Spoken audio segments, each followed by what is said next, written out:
high radiation environment around Europa, around Jupiter.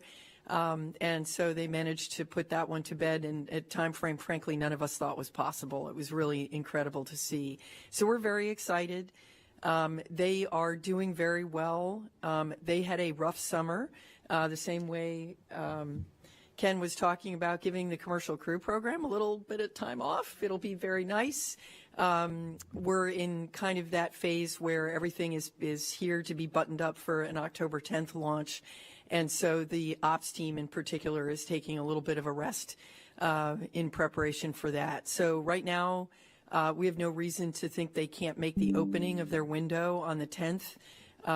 But, you know, there's still a lot, you know, weather, lots of other things that can happen. And so I think they're going to make their planetary window without, we don't have any serious concerns about that right now. So very excited. That's going to be an amazing mission. So go to the other side of the room now, and lady in third row. Hi, D Wise with NASASpaceflight.com. So my question is for Sarah. Yesterday, it was announced that Dragon has a contingency to use Super Dracos to perform a tolerable splashdown in the event all parachutes were to fail.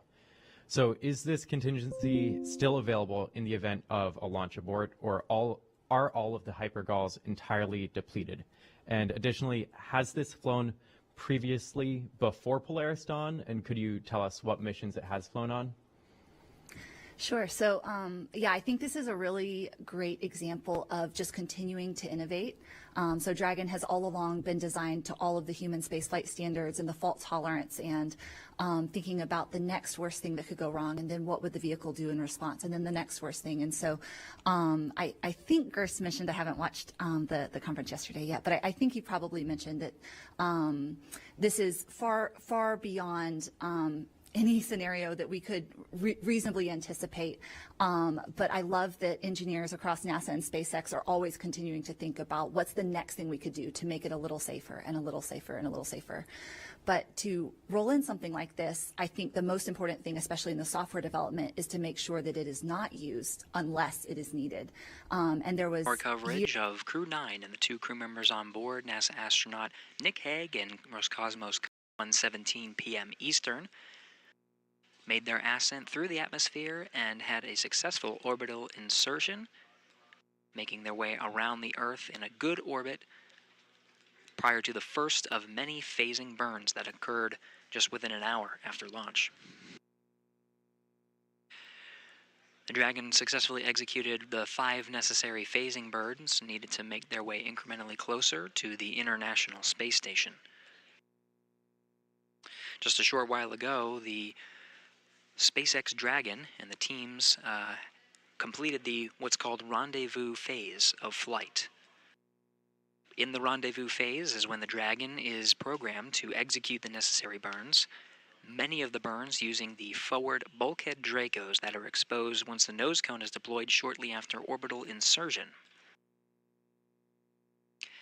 About 1:30 p.m. Central Time, after the completion of the rendezvous phase of flight, they completed an approach out-of-plane burn to make their way to the next expected burn and the last that used the forward bulkhead Dracos, the approach initiation.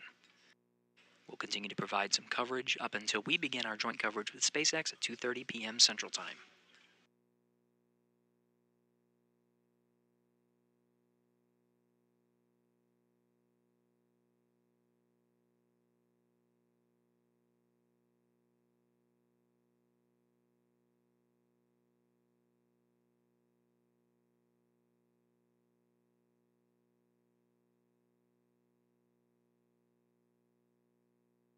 Thank you. Yeah, there's not a lot of differences. The crew arm was definitely brand new, and we rolled in a few tweaks for operability, ease of operability. I think you can work on it when it's stowed, and it's got some good hydraulic systems there to retract and extend. So largely it's the same functionally. The one major difference, and you can see it visually, is the escape system.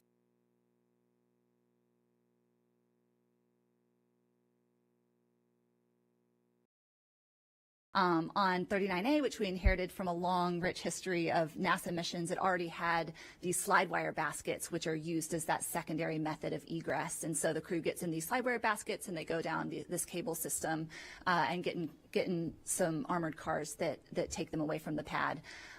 Similarly, but it looks a little different, on 40, it's a chute that actually deploys and almost like a slide, an enclosed slide that individual crew members can go down, and we tested it in so many configurations. You can safely send an incapacitated crew member if someone was injured, to be sure that everyone can get off of the pad safely in a very similar manner to the slide wire baskets. But because we weren't inheriting a system that was already there, we were able to choose that system, and it's I think a pretty smooth ride. I've gotten to go down it myself in some of the early testing, and so that's a major difference. I'm trying to think if can you guys think of any other differences? I think you hit on the major difference, but I would just add that it's pretty amazing to watch what SpaceX has done with 39A.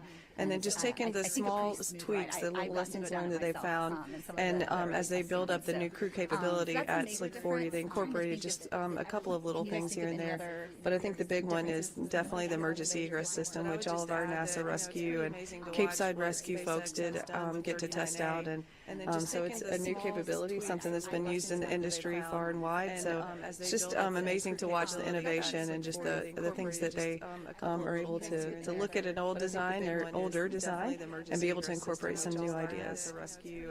Cape Side rescue folks did the slide wire chute. So it's amazing. It looks like fun. Next, I want to do it. Yeah. It's just No Steve NASA gave us Stitch a there. long list of scenarios. We had to tweak this or tweak that and try it again, so there were plenty of test subjects. I bet. Be able to incorporate some new All right. Any other questions from the room? Yes, sir. Yes, I'm Bert Dick with the National Space Society. Question for Pam or any other panelists. During the crew arrival, Nick Hague talked about the changing crew dynamics and the effort to train for 2 crew members versus 4. He mentioned the NASA SpaceX team and Xena and Stephanie, and just wanted to see if there, as you've documented, lessons learned that maybe could be applied in the future, because it was so important, as you mentioned, Pam, about adaptability and being able to handle these changes in such a short time frame. He mentioned the NASA I think for the SpaceX team specifics and of the Xena lessons and Stephanie. learned, And just wanted to see I think if I'll there, maybe as you've pass it over documented, to either lessons Sarah or learned that maybe could be applied in the future.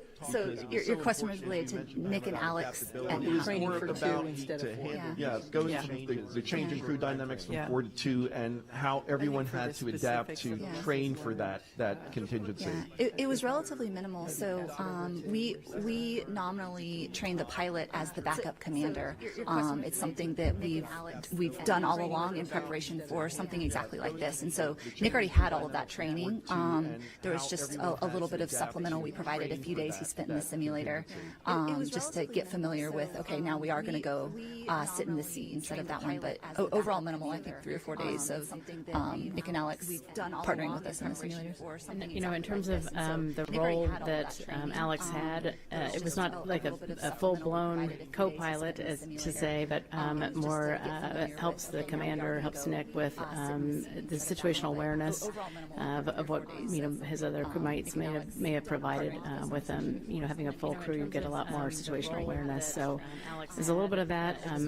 One, for example, item was that we do have SIMO interpretation available if needed with a Russian crew member as a second crew. There were a few areas of interest, I'd say, associated with that. What I understand is that they did a really fantastic job working as a pair instead of having the entire full crew. And some other areas, 2 crew versus 4 crew would be things like if you had something like a fire or something on board. Well, you want to make sure you have a very clear understanding of what roles everyone has, and that would be different between 4 and 2. So I think they went through some of that Delta training. I'm not sure of any particular small lessons learned, but I do know that it was really successful, and I'm sure that the training team and the crew in general will come back with a kind of a list of tweaks, things they learned. Pam and I were talking just before the conference here. Both of us have experienced swap outs on crews. Something that really helps is our training teams try to get our crews enough similarity that if you did bring in a new crew member, they can fit pretty fast, right? It just happens with the way the training plans and the training approach is laid out for all of our missions. But then we always try to incorporate lessons learned from each individual flight into future flights, and I'm sure we'll collect all those lessons learned and plow them forward. They can fit. If I could make one additional observation, every crew member has a role. That's actually part of the training, is you divide up responsibilities. Now, in some cases, if you're stowing 2 suits instead of 4. Into future flights, and I'm sure. All right, Nick, just for your awareness, we did have a ship to hand over down here, so Shiva has handed over to me. You got Arthur here now. Just getting in line with you all in the cabin right now, I have us at making the call for less than 2.5 hours from our earliest docking time. Additionally, we're about 1 hour away from approach initiation, and that will put us at stepping into suit donning in just about 20 minutes from now. How copy? For all of our missions, but then we always try to incorporate lessons learned from each individual flight. We copy, Arthur, and we're working on getting stowage put away right now, and I think we're on track for the starting to doff suits in 20 minutes from now. Every crew member has a role. That's actually all right, copy that. part Sounds of the good. training. And when we are donning those suits, at that point, as I check off my notes here, we have just that we're stowing the cabin air sensors, so I assume that's going on with location 9. So Shiva has handed over to me. You got Arthur here now. Just getting in line with. I was going to let you know, but those are stowed back in location 9. All right, copy. Thanks, Nick. I will make a call again in about 20 minutes as we step into the suit don. Keep everyone on the ground and you guys aligned. And thank you, Freedom. Will put us at stepping into. Appreciate it.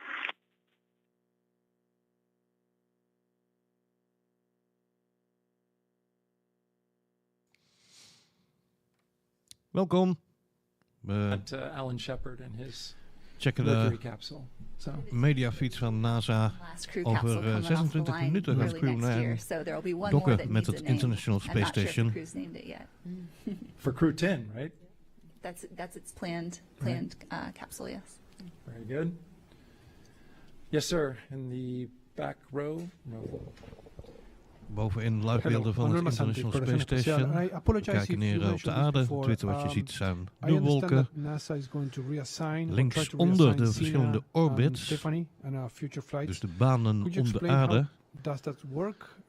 En rechts onder de positie van het International Space Station op dit moment. Well, I can talk about it at a high level. Rechtsboven natuurlijk nog de countdown clock. clock. Operations group takes a look at the skills required en voor de on different nerds missions. zien we ook de latitude, longitude, altitude, speed, snelheid en de tijd. For Zena and Stephanie, we'll find places where their skills fit, right? And then when it's appropriate, the FOD team will work through the approval process, and then we'll announce when they're on a crew. Hij gaat autonoom vliegen. Hij vliegt al autonoom. We do have a panel that very specifically includes the international partners, the flight operations team, the management that helps to determine that. And as Ken mentioned, we look through all the skill sets and acties te ondernemen en gaat hij vanzelf dokken. Listen takes what's necessary for the different crew rotations. En we luisteren even mee naar NASA die een panel heeft van experts en journalisten die vragen kunnen stellen over de docking. All right, very good. One more question we'll take from Will. Thank you so much, Will, again with Spaceflight Now. Question for Sarah, I think, sort of teasing ahead to the next Dragon that's coming online, nominally with Crew 10. Are there any new capabilities or technologies built into that Dragon that are maybe debuting with that either NASA or SpaceX wanted to roll out? Thanks. Yeah, I can't think of anything big off the top of my head, so maybe I can explain how the change process works. So we have now, that will be our 8th capsule in the fleet, 5 Crew Dragons and 3 Cargo Dragons.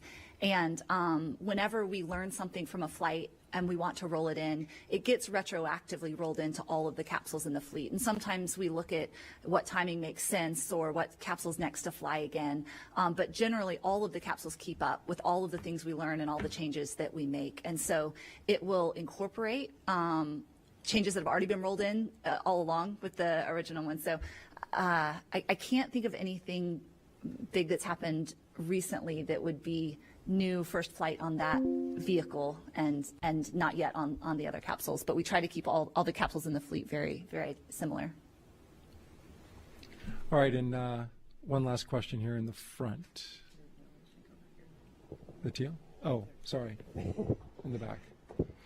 So traditions are a big thing in spaceflight, and on 39A, we see phone calls from the top of the tower. Seemingly without a phone on 40, was this tradition carried over in any way, or was there a conscious choice to leave that tradition with historic launch complex 39A?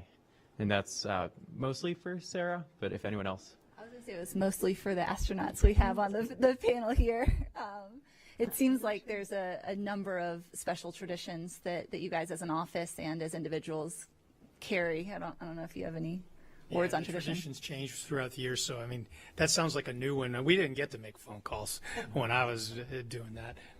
We got to wave on the TV shuttle. And make little signs, but I think it's a throwback to Apollo. Yeah. Astronaut Stephanie Wilson told me that they phased it out going forward. There were some problems punching the keys and getting a line out. They obviously get to say goodbye there at the astronaut crew quarters, and so it looks like they phased it out. And you can make a phone call from the space station now. Now they can call when they arrive on orbit. Yeah. All right, that's going to do it for this briefing. Thank you to all of our panelists for joining us and giving your comments. Really appreciate it. If you'd like to listen to crew audio, we'll have it streaming live all the way up to the International Space Station. You just snap the QR code that you see there at the bottom of your screen or go to nasa.gov/multimedia. And to continue following the Crew 9 mission, stay tuned to our streaming platform, NASA Plus, or go online at plus.nasa.gov. Hello and welcome to NASA's Kennedy Space Center in Florida for the post-launch news conference for NASA and SpaceX's successful Crew 9 launch to the International Space Station. Nick Hague and Alexander Gorbunov, the first crew to fly from Space Launch Complex 40 at the Cape Canaveral Space Force Station, lifted off at 1:17 p.m. Eastern Time and are now in orbit.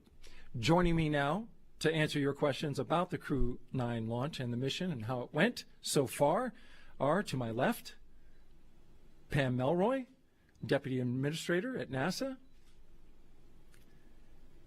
Ken Bowersox, Associate Administrator, NASA Space Operations Mission Directorate, Dana Hutcherson, Deputy Program Manager for the Commercial Crew Program, Dina Cantella, ISS Program Operations Integration Manager at NASA,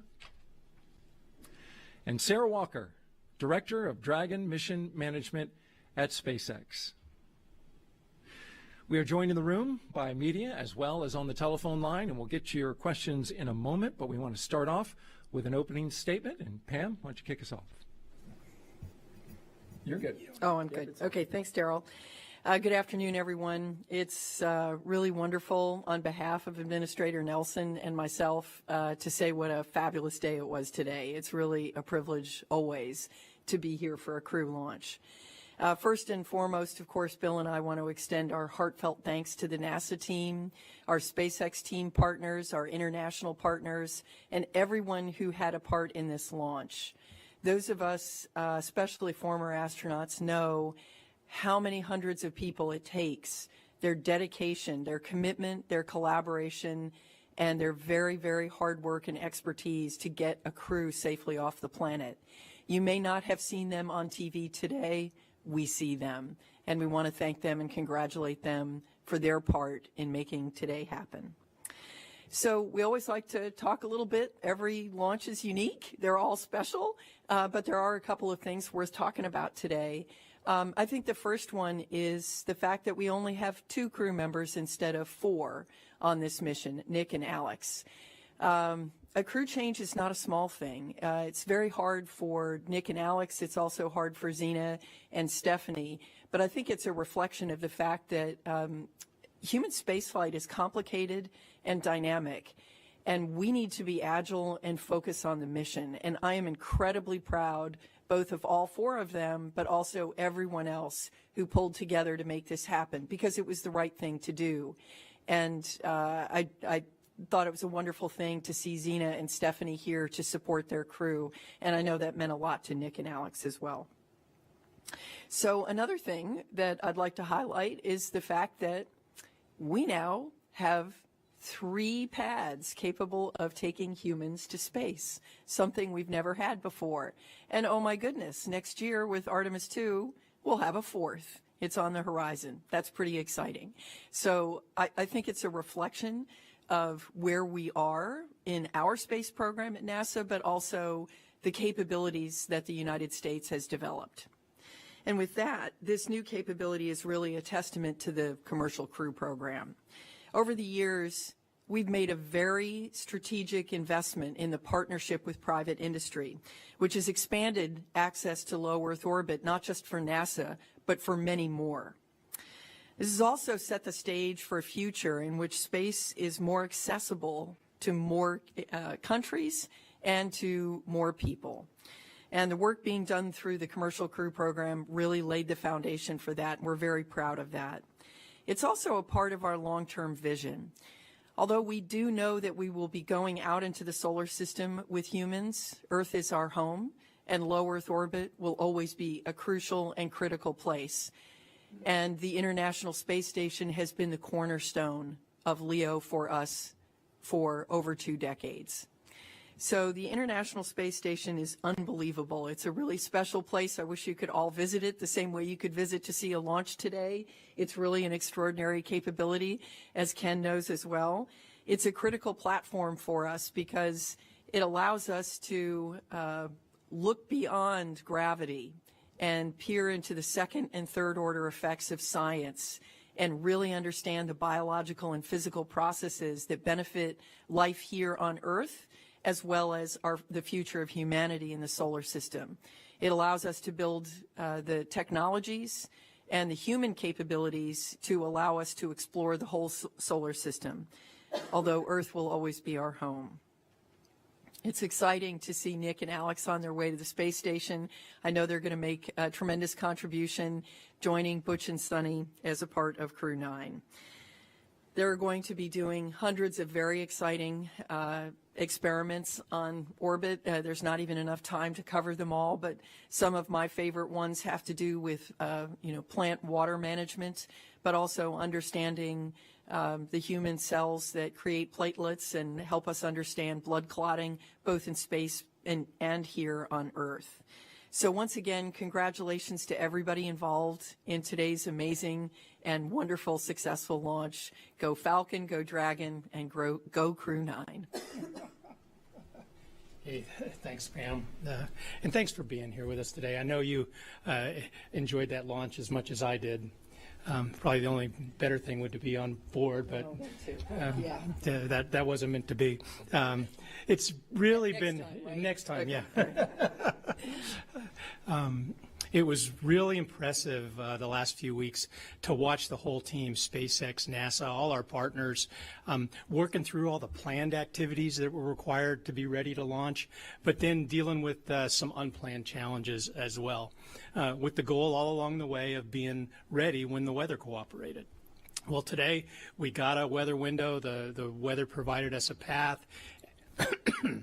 And now Nick and Alexander are on their way to the International Space Station. They'll arrive tomorrow about 5:30 Eastern, go through a handover period with the team that's on orbit, and then a week or so later, Crew 8 will come home. The rotation seasons are always the busiest for us in commercial crew and station. We'll be happy to have Crew 8 back home. A few people will be able to take a breather. The space station team won't be part of that team. They're always busy. There's always something going on. But we're hoping that our commercial crew folks will find a little bit of quiet time. And now I'll pass the mic over to Dana so she can tell you more. Thanks, Ken. And thank you for being here today. We had a really great launch today. It was awesome to see this Dragon launch on 1:17 p.m. this afternoon. It was an exciting day for NASA and SpaceX to make history launching off of Space Launch Complex 40. We've already mentioned that that was the first time that we have launched crew and astronauts off of that pad. What an exciting day for the partnership that we have with NASA and SpaceX. And also we had a Falcon 9 land at Landing Zone 1 beautifully this afternoon as well. Everybody heard the booms. It was great launch today. It's taken a lot of hard work by our teams to get us to this Slick 40 certification capability up and running, and I want to thank both teams for their diligence and agility this summer. I'm pleased to report that Nick and Alexander are safely on orbit. We're not tracking any major issues at this time with Dragon, and we didn't see any issues, any major issues Track going the up. journey of Crew 9 as they approach the International Space Station. Here at Mission Control Houston, we just completed a handover in which Marcus Flores and his Argo flight now at the helm. And they have also exchanged a handover with their teams in Hawthorne and SpaceX. Currently tracking the next major milestone, the AI burn, about 43 minutes from now. But in about a little over 15 minutes, we will have joint coverage on NASA Plus from us here in Mission Control Houston, as well as the teams in Hawthorne. And again, you can follow along on NASA Plus. Crew 9, consisting of Commander Nick Hague and Alexander Gorbanov, continue to track its journey onto the International Space Station, where they will team up with the Expedition 72 crew. Following a launch time yesterday at 12:17 p.m. Central Time, they had a successful orbital insertion and the 5 key phasing burns to get them on track to join the orbital outpost.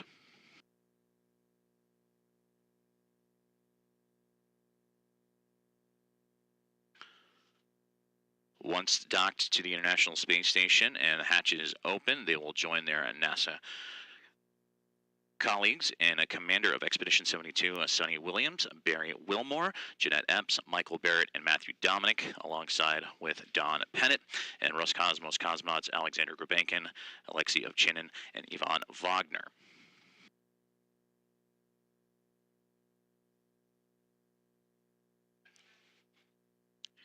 Docking time currently scheduled for approximately 4:30 p.m. Central Time, and we'll have that expanded coverage go through hatch opening and welcome remarks on NASA Plus. Hatch opening approximately at 6:15 p.m. Central Time, and the remarks shortly following at 6:40 p.m. Central Time.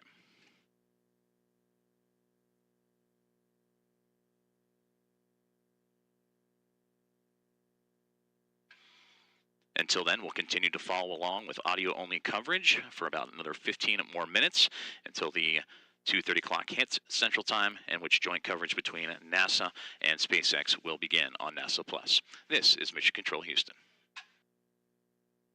And again, on flexibility, you know, we did swap later in the flow. We swapped from Launch Complex 39A over to this new pad. We also did a 2-flight booster, so this is the second time that this booster has flown as well. And then we, as the folks have already talked about, we did swap from a 4-crew to a 2-crew launch, but we will return with 4 crew. And I'd be remiss if I didn't talk about Hurricane Helene a little bit. You know, we were spared the brunt of that weather over here on the East Coast. We know many folks are still struggling with that, so prayers and thoughts go out to those folks. But it's really amazing to watch this team and how they function. We got through static fire and dry dress before the hurricane came through, and we were able to put the rocket back in the hangar and protect the rocket. But then got the rocket back out yesterday and got back into the launch countdown for a successful launch today. Just amazing recovery and the flexibility that our team has. I want to say thank you to the entire NASA and SpaceX team, our national partners, Kennedy Space Center, and SLD 45 for this partnership and enabling this mission. But our mission isn't over. Dragon is in free flight and it's on its way to the station. We'll continue monitoring all of those operations until we have a safe docking with the space station. So we'll focus our attention on that phase of the mission. Yep. For the Dragon, the nose cone is deployed now, and they did have a good phasing burn.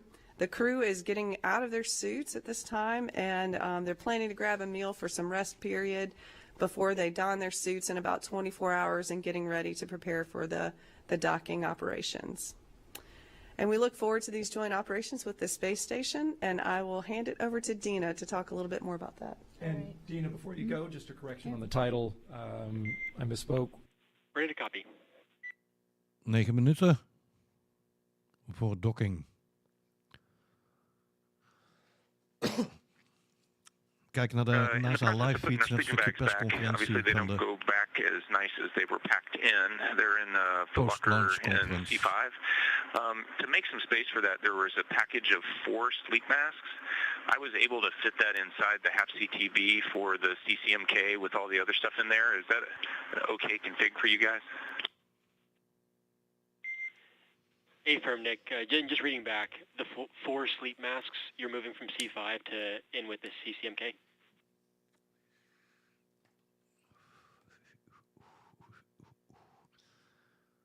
Minuut 18.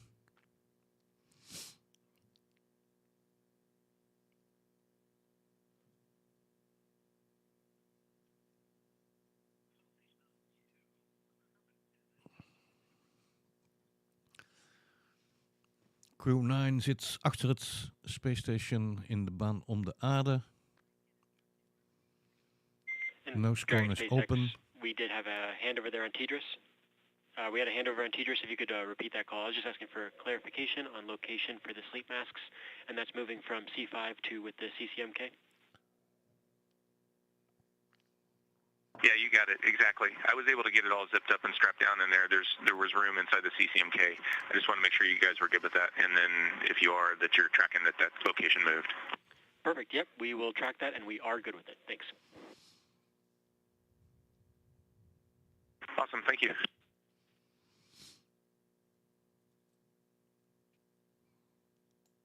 Het scherm in het midden boven zien we het International Space Station met de gegevens. De coördinaten zien we links in de blauwe balk. De hoogte 416 kilometer. Het zit in een baan om de aarde met 27.610 kilometer per uur. En de Greenwich Mean Time zien we daarnaast. Rechts live video van het ISS. I believe around Tuesday and Wednesday, Thursday is the reconfiguration associated with the Crew 8 Dragon to get us. Het gaat nu over Noord-Amerika en je ziet het, hè? Noord-Amerika daar helemaal beneden. For an undock of Crew 8 and splashdown, so we'll see how the weather goes and how the handover occurs over the next week or so. So in terms of onboard operations on ISS, as I've said many times, it's very, very busy up on ISS. And we're going to start with a port relocation of this Crew Dragon. That's going to happen earlier in October. We're going to go from the forward port over to the zenith port. And then around mid-October, the Russian crew will ingress the aft Progress for some cargo operations. And then SpaceX 31, we've got that launch and mission happening at the end of October, and it's about a month-long mission. It's going to be bringing up a lot of science. Looking forward to that. We'll have Progress undock, and then launch and docking of a new fresh.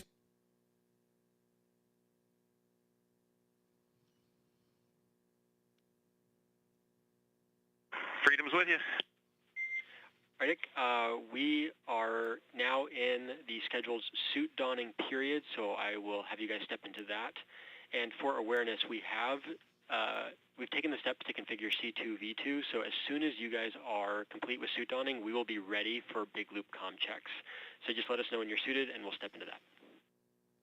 Okay. Okay, copy that. We're just running through the commode and getting our comfort garments on right now, so... En ze nemen positie in op de juiste seats. En ze hebben het ruimtepak aan wat ze kunnen gaan gebruiken straks als ze het International Space Station invliegen. Mission Control Houston, you're hearing from Commander Nick Hague aboard Dragon Freedom en route to the International Space Station about 15 kilometers from the orbiting complex. 15 kilometer van het International Space Station zijn ze. Timeline ahead of the joint operations here, where we will soon be kicking off our coverage of the upcoming approach initiation burn.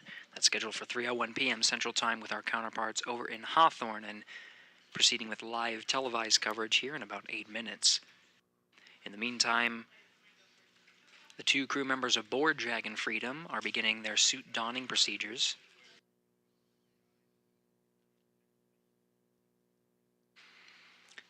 The teams here in Mission Control Houston, in the meantime, are beginning their go, no-go poll for that approach initiation burn. Oké, go en no-go. Part of the formal procedures to make sure that everything is good. Dat het beeld weg is, wat je nu ziet, is normaal. Dat gebeurt een paar keer per orbit. 2 control teams across Het beeld the komt zo United meteen States terug. here in Houston as well as over in Hawthorne, California are operating by joint flight rules. As long as both teams are go, Dragon and the 2 crew members aboard will proceed with the planned approach initiation burn at 3:01 p.m. Central Time.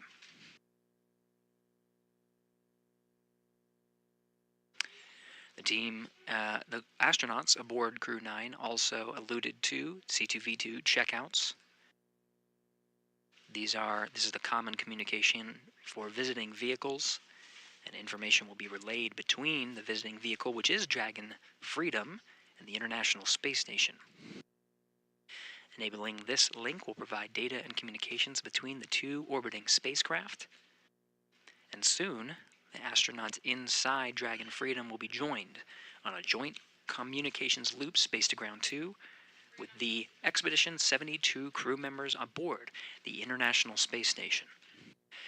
This configuration is called the Big Loop, and we'll hear all astronauts aboard the station as well as the control teams both here in Houston as well as our counterparts there in Hawthorne, California, all talking on the same loop, performing the same operation, the docking of Dragon Freedom to the International Space Station, scheduled for 4:30 p.m.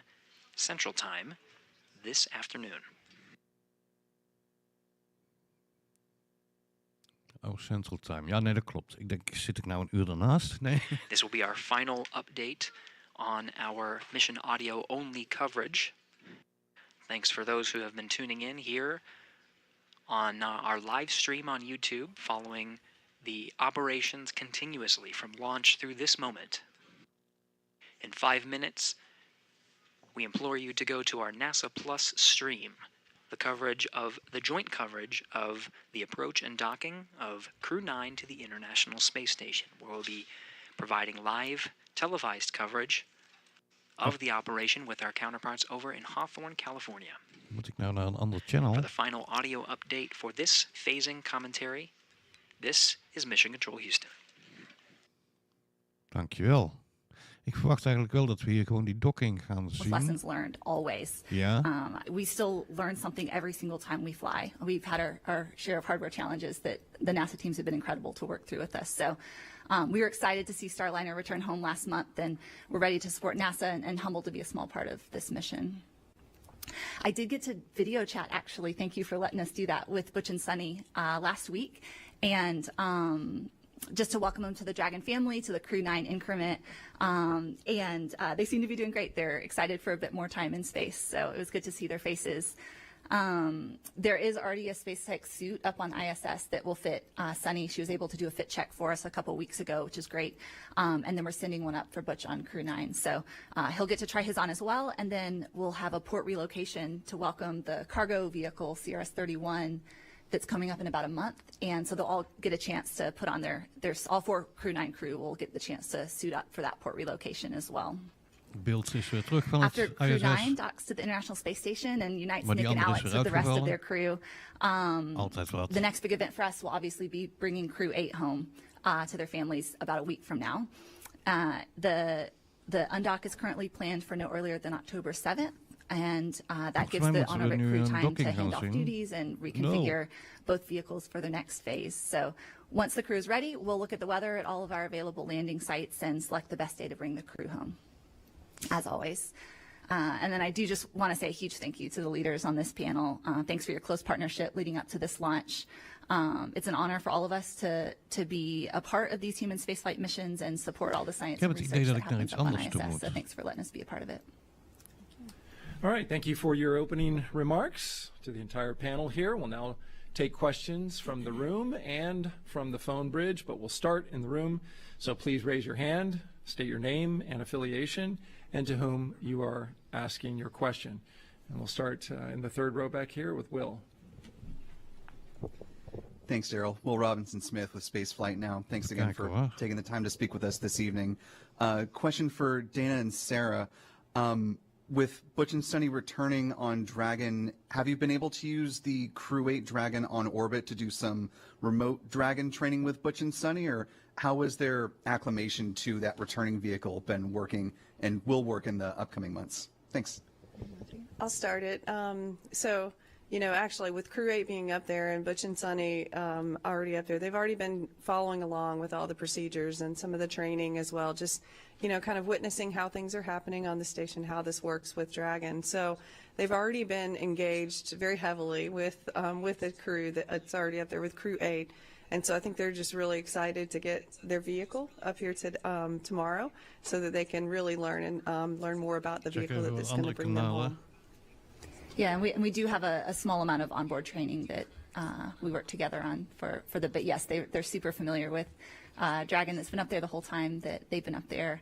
There was also this brief period between when Starliner undocked and when Crew 9 arrives that you always want to have a safe return vehicle for the crew in any possible contingency scenario that could happen on ISS. And so they got very familiar with the Crew 8 vehicle. That was their vehicle for about a week. And then Crew 9 is their nominal return vehicle that will get up there tomorrow. And I will say we do have some additional training scheduled, but again, it's things like habitability and just making sure that for their standard ride home that they know they have all the details of all the finer points. And like she has mentioned, they're going to get the port relocate as a big training exercise that will occur as well. All right, the gentleman in the third row here. Thank you. My name's Trevor. I'm a local freelance photojournalist. This is for Ken, maybe Sarah, and Pam if you have anything to add. It certainly seems like your partnership is going incredibly smoothly. You both continue to learn massively from one another and will continue to as Artemis progresses this decade. I started covering space launches about 10 years ago with CRS-4, one of SpaceX's first flights with landing legs on it. It's pretty incredible to see how you guys have progressed over the time. Recently SpaceX and the FAA have been sort of quarreling quite publicly at times about the continuation of Starship. And I see it as kind of an interesting contrast to your guys' success. I'm curious if you could share, more deeply in the way that you do with second and third order science, things that you have surmounted together or, collaborations that have led to your success. Thank you. Well, so I can start kind of at the high level, and you guys can talk about the detailed working level.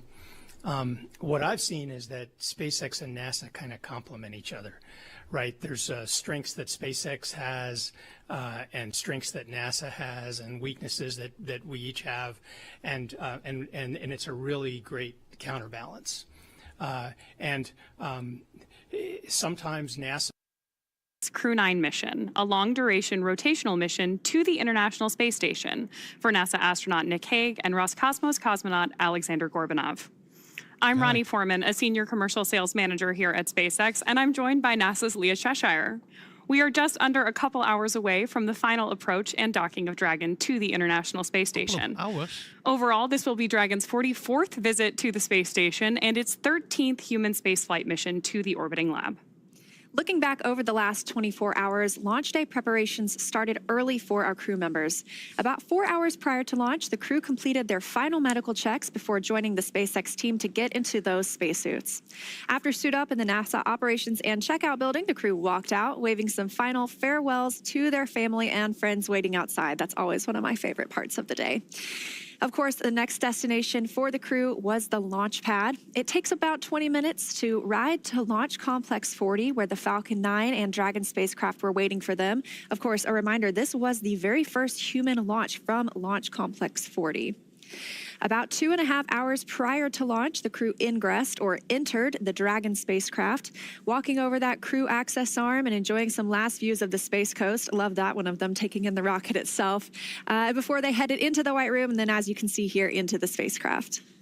Then at 10:17 a.m. Pacific Time, 1:17 p.m. Eastern Time, the 9 Merlin 1D engines ignited, and Falcon 9 lifted off from the first time with crew on board from LC-40, marking the 15th time humans rode Dragon into orbit. With Falcon 9's first stage at full power, our crew began their journey to the International Space Station. Just about T+8 minutes into that mission, our first stage returned to Earth and landed at Landing Zone 1. A couple of minutes after that, we had spacecraft separation where we saw Dragon finally flying free with Crew 9 on board. About 45 minutes after liftoff at 11:03 a.m. Pacific, Dragon executed the phase burn. This is the first of 5 major burns required to raise Dragon's orbit and position it for approach to the International Space Station. Dragon raised its orbit using the Draco thrusters over the last several hours as it continues to chase down its destination, the space station. And then just a few hours ago, the boost burn took place at 7:58 p.m. Pacific Time. The boost burn put our crew in an orbit where Dragon's apogee, or the highest point of the orbit, is about 10 kilometers lower than the station.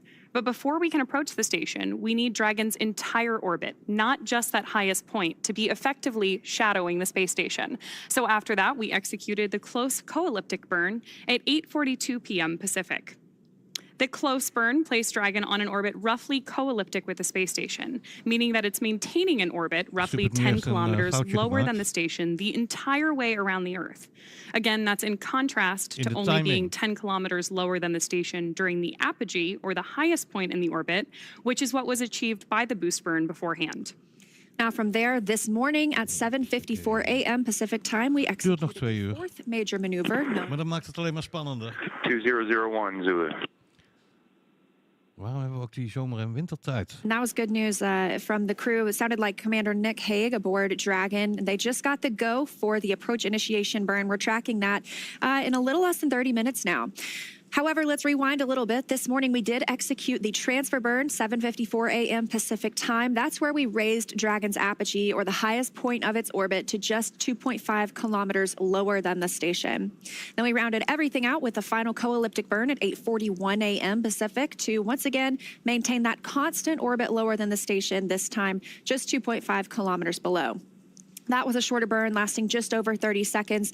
And recently at 11:30 a.m. Pacific, we added in the approach out of plane burn to further refine Dragon's trajectory to the space station. During our approach, SpaceX flight controllers will work in tandem with the NASA team in Houston to maneuver Dragon Freedom to the proper altitude. They will initialize the navigation sensors used for this methodical approach to the space station. They'll also activate and test out a number of systems on board Dragon, including the bidirectional communications system with the station using the C2V2 system. C2V2 stands for Common Communications for Visiting Vehicles. It sets up a data stream from Dragon to the space station, giving us another path for Dragon telemetry to come to the ground, and giving an additional command capability to astronauts aboard the space station. At approximately 1:01 p.m. Pacific Time, the Draco thrusters on Dragon will fire for the approach initiation burn when Dragon is about 2.5 kilometers below the station and just about 7 kilometers behind it. This will swing Dragon up until it's about a quarter mile, around 400 meters, directly below the station. Now, this maneuver also moves Dragon inside one of 2 checkpoints around the station that requires a set of go, no-go poles with the different control teams. The first checkpoint is called the approach ellipsoid, or you might hear us call it, or the crew call it, the AE. That's an imaginary shape measuring 4 kilometers by 2 kilometers.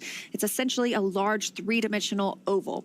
Before Dragon is given permission to move inside the approach ellipsoid, the capsule is configured to be on what is known as a 24-hour safe trajectory. That means that if Dragon lost all control to its thrusters, it would be at least 24 hours before its trajectory would move it inside the approach ellipsoid. The NASA and SpaceX teams will do a go, no-go poll to move Dragon inside the keep-out sphere, another checkpoint that consists of an imaginary sphere around the space station with a radius of 200 meters. Flight controllers use this to monitor all arriving and departing vehicles. This is another chance to confirm all of the guidance, navigation, and control systems are working correctly on Dragon before moving closer to the station. It also carries a similar requirement on orbital trajectory. If Dragon were to somehow lose control of its thrusters, it and the space station would be safe for 4 orbits, or about 6 hours, rather than the 24 hours required to enter the approach ellipsoid. Once Dragon arrives at 400 meters below the station, it will be at what's known at waypoint 0. That will be our first checkpoint during our approach. The vehicle can hold here at 400 meters if needed, but if all of the systems check out, Dragon can continue its approach to waypoint 1. Dragon's move from waypoint 0 to waypoint 1 will swing it up and out in front of the station, arriving at a distance of approximately 220 meters. At this point, it'll be on what we call the docking axis. That essentially means it's directly in front of the docking port. Crew 9 today is headed to the forwardmost port on station, so known as Node 2 forward. Dragon has docked to Node 2, also known as Harmony, for all of our crewed missions so far, because that's where both international docking adapters are located, installed for these new commercial spacecraft flights, as well as any other future spacecraft that use the international docking standard. Once Dragon is just 20 meters away at waypoint 2, the spacecraft focuses on aligning its docking system with the international docking adapter. We may hear the call-out CHOP, which stands for Crew Hands-Off Point, a little less than 30 seconds before docking. At that point, any aborts will have to be done automatically by Dragon. And of course, the grand arrival today is when our crew arrives at the space station. Dragon will fly in and make contact with the International Docking Adapter, or the IDA, and that gives us what we call soft capture. The soft capture ring will then retract until sensors indicate it's time for 12 hooks to drive in place and give us a hard capture and firmly secure Dragon to its new home on the space station. Now, the station crew, namely Jeanette Epps, the NASA astronaut, will manually pressurize the vehicle or the vestibule, and that's the area between the Dragon hatch and the station hatch. Meanwhile, the umbilicals that provide power, audio, and data connections from the station to Dragon are put in place. And then it'll be time for leak checks and hatch opening, which is currently timelined to come a little more than 2 hours following docking. So it sounds like we are on target today for a docking around 4:30 p.m. Central, so 2:30 p.m. Pacific time. Everything looking great from Mission Control, but hard to imagine our Crew 9 astronauts have been in transit this entire time since they launched about 26 hours ago. Yeah, and they've had some free time to kind of do as they please on the space station. On Dragon. Now, they have the opportunity to eat some meals. They get out of those suits and the seats where we last saw them yesterday, get a little comfortable. You know, I heard they were looking out the window and enjoying the views, obviously. Dockingtijd is 11:30 Nederlandse tijd. So they woke up a little bit before 3 a.m. Pacific time today. So they are already shifting their schedule to be a little more aligned with the schedule on the International Space Station. That also would not be a bad view to wake up to. We're getting some of those early views on your screen right now of the light just coming over the edge of the Earth, which is pretty exciting to see. Yeah, let's take a look. It looks like the International Space Station itself is now flying about 260 statute miles over Algeria. So as we get into more of an orbital daytime, we should be able to see Dragon approaching the station below it. And as we joined the broadcast today, that bright dot on the screen, that was actually the International Space Station from Dragon. So they have been able to see each other for a couple of hours now, which I know must be exciting to see your final destination in the frame. Yeah, that's great. And closer to our Expedition 72 crew coming together. Yeah, we will have 11 astronauts on board once Nick and Alexander arrive today. And in total, that puts us at 14 people in low Earth orbit, because we'll have the 11 on the International Space Station. And there's also a Chinese space station that has 3 more people on it. So 14 people off of the Earth right now. That's great. I'm certainly staying in close communication with them, both through Mission Control here at SpaceX and in Houston. Oké, er zijn op dit moment 11 personen in de ruimte. Tenminste, 11 in het International Space Station. Er zitten er ook nog een paar in een Chinees Space Station. En Alex en Nick maakt een totaal van 14 mensen in de ruimte op dit moment. De rest is gewoon hier. The space station itself. Now, they're monitoring everything from Dragon's trajectory to the solar arrays, making sure that they are locked in place. Right now, we have some crew members that are exercising aboard. We krijgen zo meteen beelden te zien van beide. While the Dragon spacecraft arrives and that docking process begins, just so we zowel het ISS als van de Crew Dragon. During that time. En dan kunnen we de docking gaan bekijken. Het duurt nog 2 uur.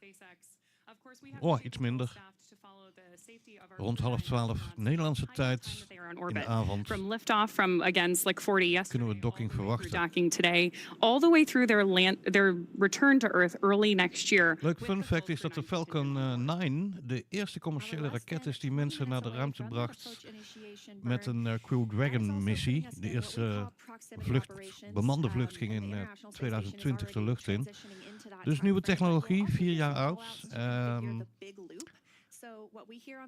De Falcon 9 die is ontworpen om herbruikbaar te zijn. Het scheelt weer in de kosten. De eerste trap van de raket hebben we gisteren kunnen zien. Die kan terug naar aarde, netjes landen op zijn pootjes en opnieuw gebruikt worden. De docking operations die gaan autonomous. Dus zoals het een Tesla-baas betaamt. Gewoon automatisch. Alleen wel je handen aan het stuur. De astronauten gaan in de gaten houden of alles goed gaat. Maar in principe hoeven ze niks te doen, gaat alles vanzelf. En dat geeft ook een hoop tijdsbesparing. Want vroeger duurde dat dagen voordat een docking met de hand uitgevoerd kon worden. Met de Space Shuttle. Nu kan het binnen 24 uur. En voor deze missie is het 28 uur na lancering dat de docking moet gaan plaatsvinden. Falcon 9 heeft een veiligheidsrecord. Honderden succesvolle lanceringen al sinds 2020. Dus dat maakt het een van de betrouwbaarste raketten voor bemande ruimtevluchten. Gaan we even inluisteren bij de NASA-feed met wat informatie over de astronauten die op dit moment aan boord zijn en zometeen gaan dokken. Voor een verblijf in het All right, a little bit more about Nick Hague. He spent a total of 203 days in space previously and performed 3 spacewalks. He's a Kansas native and a test pilot and a distinguished graduate and is an active colonel. His wife, Katie, is a retired U.S. Air Force colonel as well, and they have 2 sons. To learn a little bit more about Nick, let's take a look at this video.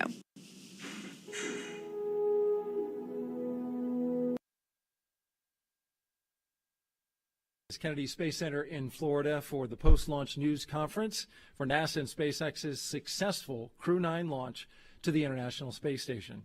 Nick Hague and Alexander Gorbanov, the first crew to fly from Space Launch Complex 40 at the Cape Canaveral Space Force Station, lifted off at 1:17 p.m. Eastern Time and are now in orbit. Joining me now to answer your questions about the Crew 9 launch and the mission and how it went so far are, to my left, Pam Melroy, Deputy Administrator at NASA, Ken Bowersox, Associate Administrator, NASA Space Operations Mission Directorate,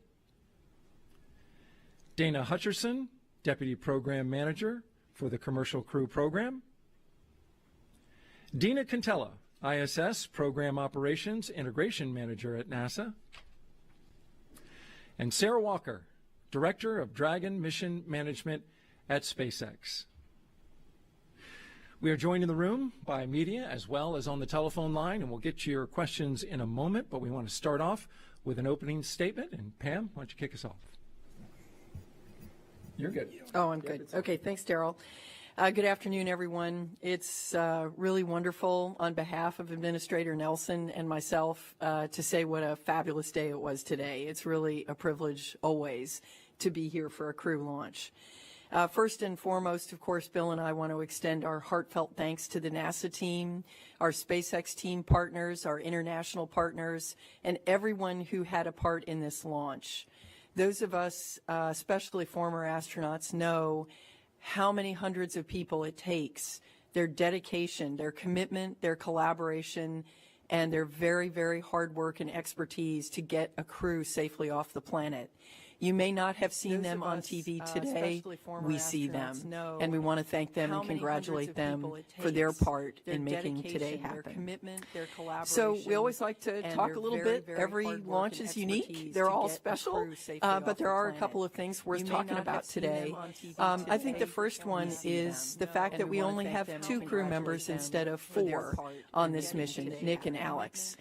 A crew change is not a small thing. It's very hard for Nick and Alex. It's also hard for Zena and Stephanie. But I think it's a reflection of the fact that human spaceflight is complicated and dynamic, and we need to be agile and focus on the mission. Go ahead on to Matt. It's very hard for Nick and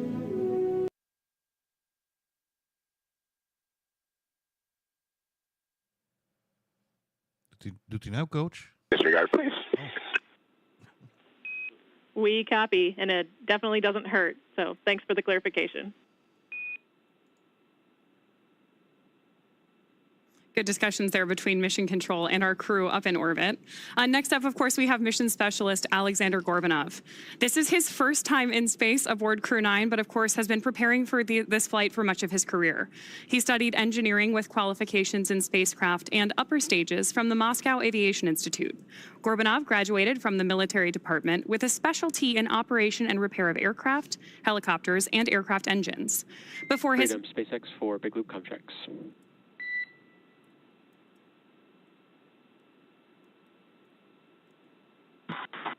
Freedom's with you. All right, I can confirm that the bidirectional link has been established.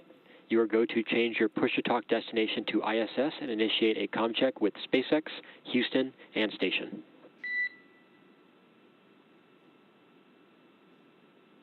And copy that. And then just for clarity, stay on this the rest of the time. Affirm, I will be with you on space to ground the rest of the time through docking. Communicatiechecks vinden nu plaats tussen Houston. Copy. So I want to talk to you. You're on space to ground. Otherwise, from here on out, after we do the comm checks, we'll press with Big Loop comm, or like we're going to do the suit link checks over space to ground. Space to ground. So everything will be Big Loop from now on, just so you don't have to switch back and forth. So we have Dragon to ground and space to ground. We'll use Big Loop, which is space to ground. So you can keep it configured to ISS as your push-to-talk destination for the remainder of approach. Praten via het ISS. Okay, just making sure. Alrighty. Comchecks zijn communicatiechecks. Werkt alles? Kan Mission Control praten met zowel het ISS als met de Falcon 9? Dat is natuurlijk best handig als je zo'n dockingoperatie doet. En die checks zijn nu bezig.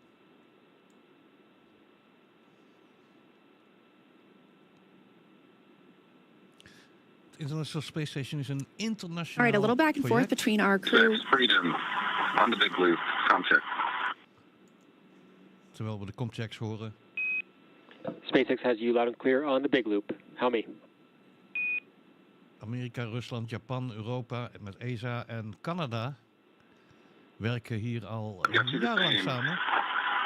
Houston, Freedom on the Big Loop. Comm check. Het ISS is ongeveer net zo groot als een voetbalveld. Houston has you loud and clear. How me? Zoals je kan zien op de telemetriedata gaat hij met bijna 28.000 kilometer per uur rond de aarde in orbit. Station, Freedom, comm check on the Big Loop. Freedom, this is Station. We've got you loud and clear, Nick and Alex. We are waiting for you. Als dat Sunny Williams niet is. Loud and clear. Can't wait to get there. And tally ho, we got you in the window. Enthousiaste astronaut.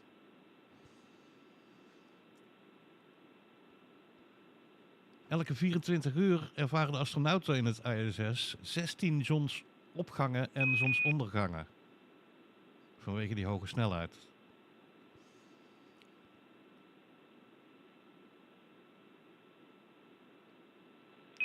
Freedom SpaceX on the Big Loop. We'll call that comm checks complete. We will stay on this loop for the remainder of approach. All comms. Oké, de radio's doen het. Altijd fijn.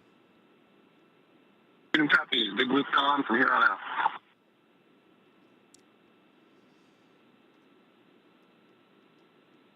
Sinds 1998 is het Space Station al in de ruimte. En continu bewoond sinds november 2000. En daarmee een van de langslopende permanente bemande ruimteprojecten. All right, we did hear those big loop communication checks complete. So we were just talking about the big loop. That is essentially this communications loop that allows all 4 parties to speak with each other at the same time. So for the past 24-ish hours, Dragon has been speaking to the core here in Hawthorne, but not radioing anything to the space station. And the space station has been speaking with the Capcom, or the capsule communicator in Houston, but not necessarily talking to Dragon. So once we get into these proximity operations, when Dragon is getting closer to the space station, that allows us to configure this loop where everyone can talk to each other at the same time. And we did hear that both Dragon, Freedom, and the space station are pretty excited to be able to see each other. So we are, again, coming up on that approach initiation burn that's really going to set things into motion this morning in just about 9 minutes now. It's really exciting. And you can also hear that enthusiasm from the astronauts on board the International Space Station as they make that confirmation of contact over the big loop with Crew 9 on board Dragon right now. Returning a little bit to the history of Alexander Gorbanov's path to flight today. Before his cosmonaut selection in 2018, he worked as an engineer for a rocket space corporation and helped support cargo spacecraft launches from the Baikonur Cosmodrome. Let's hear a little bit more about his career from Alexander himself. Alexander zit in de SpaceX Falcon 9 samen met zijn Amerikaanse the docking preparations tomorrow before reaching the space station. collega-astronaut. Just, I will say that being this is the first time that we've launched off of this. En is daarmee ook eigenlijk dan een cosmonaut. We kijken even naar een filmpje linksboven in het scherm. Rechtsboven zien we live view van het International Space Station. Linksonder de orbits van de diverse ruimtevehicles. En rechtsonder de actuele positie van het International Space Station. Nu over Oost-Afrika. Maar ze hebben 16 zonsondergangen en zonsopgangen. Dus over 2 uur zal die weer ergens anders uithangen. International Space Station dus sinds 1998 in de ruimte. Sinds 2000, dus 24 jaar continu bewoond. Sinds die tijd zijn we eigenlijk niet meer met z'n allen op de aarde. Hè? Dat is ook een fun fact. En verder heeft het ISS een geavanceerd systeem voor waterrecycling. Zweet, urine en andere vochtbronnen worden omgezet in drinkwater. Handig voor langdurige missies.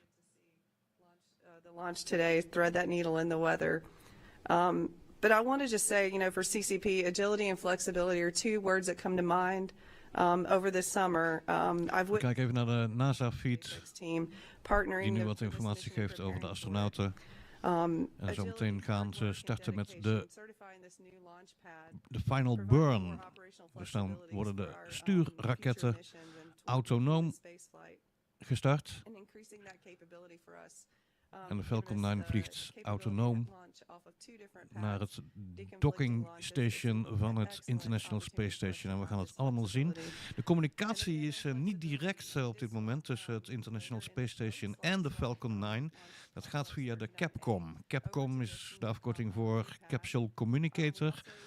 Dat is iemand in Houston op de grond die het contact onderhoudt met zowel het Space Station als met de Falcon 9 raket.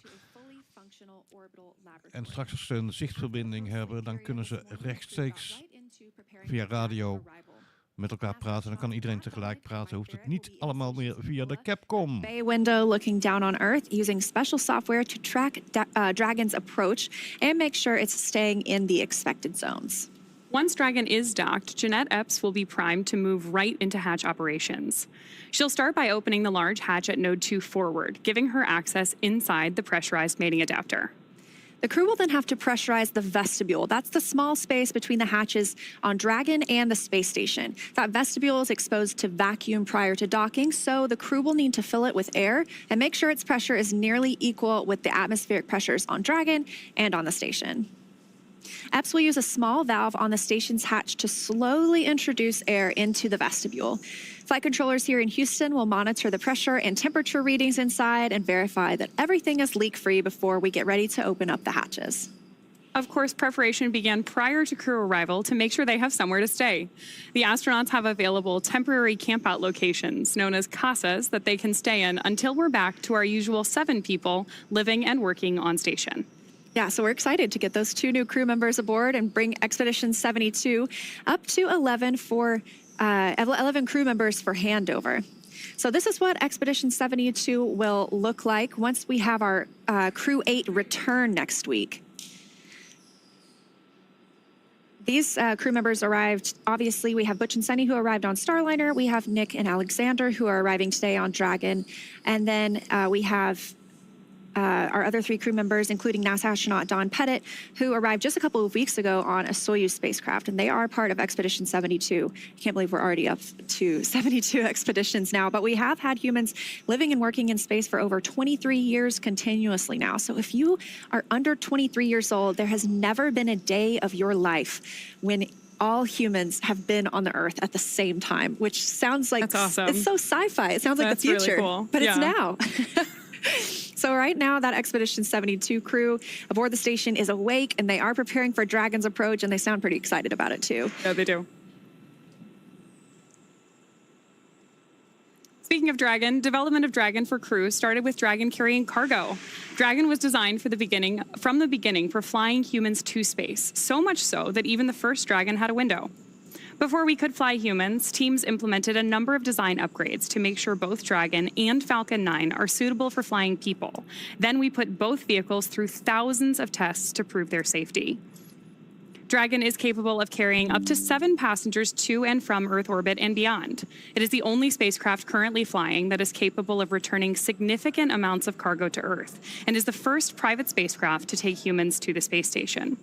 Dragon is fully autonomous, which means it can basically fly itself, but also features full manual override capabilities in case of an emergency.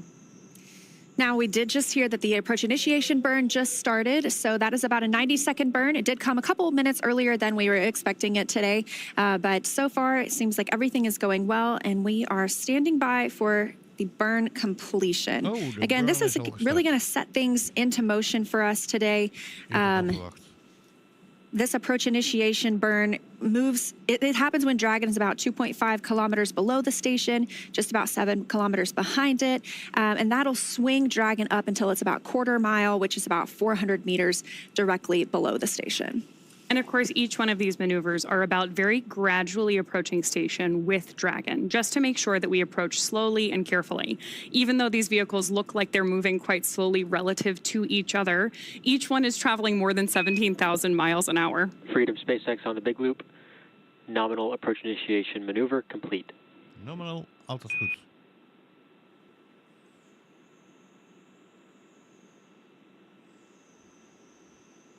Freedom copies on the big loop, nominal AI burn, and we are complete with Section 5, holding Section 6 of suit donning for your go for suit leak checks. SpaceX copies, holding in Section 6. We'll give you a go for suit leak checks shortly.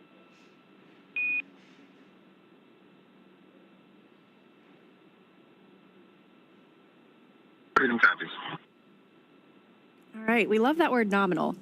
Always good. Everything as expected for the approach initiation burn. Again, about a 90-second burn. That's also eventually going to move Dragon into the approach ellipsoid, one of those invisible spheres or an oval that we monitor as spacecraft arrive and depart the International Space Station. It doesn't matter whether there's crew on board or whether it's a cargo spacecraft. This is kind of our boundaries or our neighborhood around the space station that all the flight controllers keep their eye on for anything that's approaching or departing.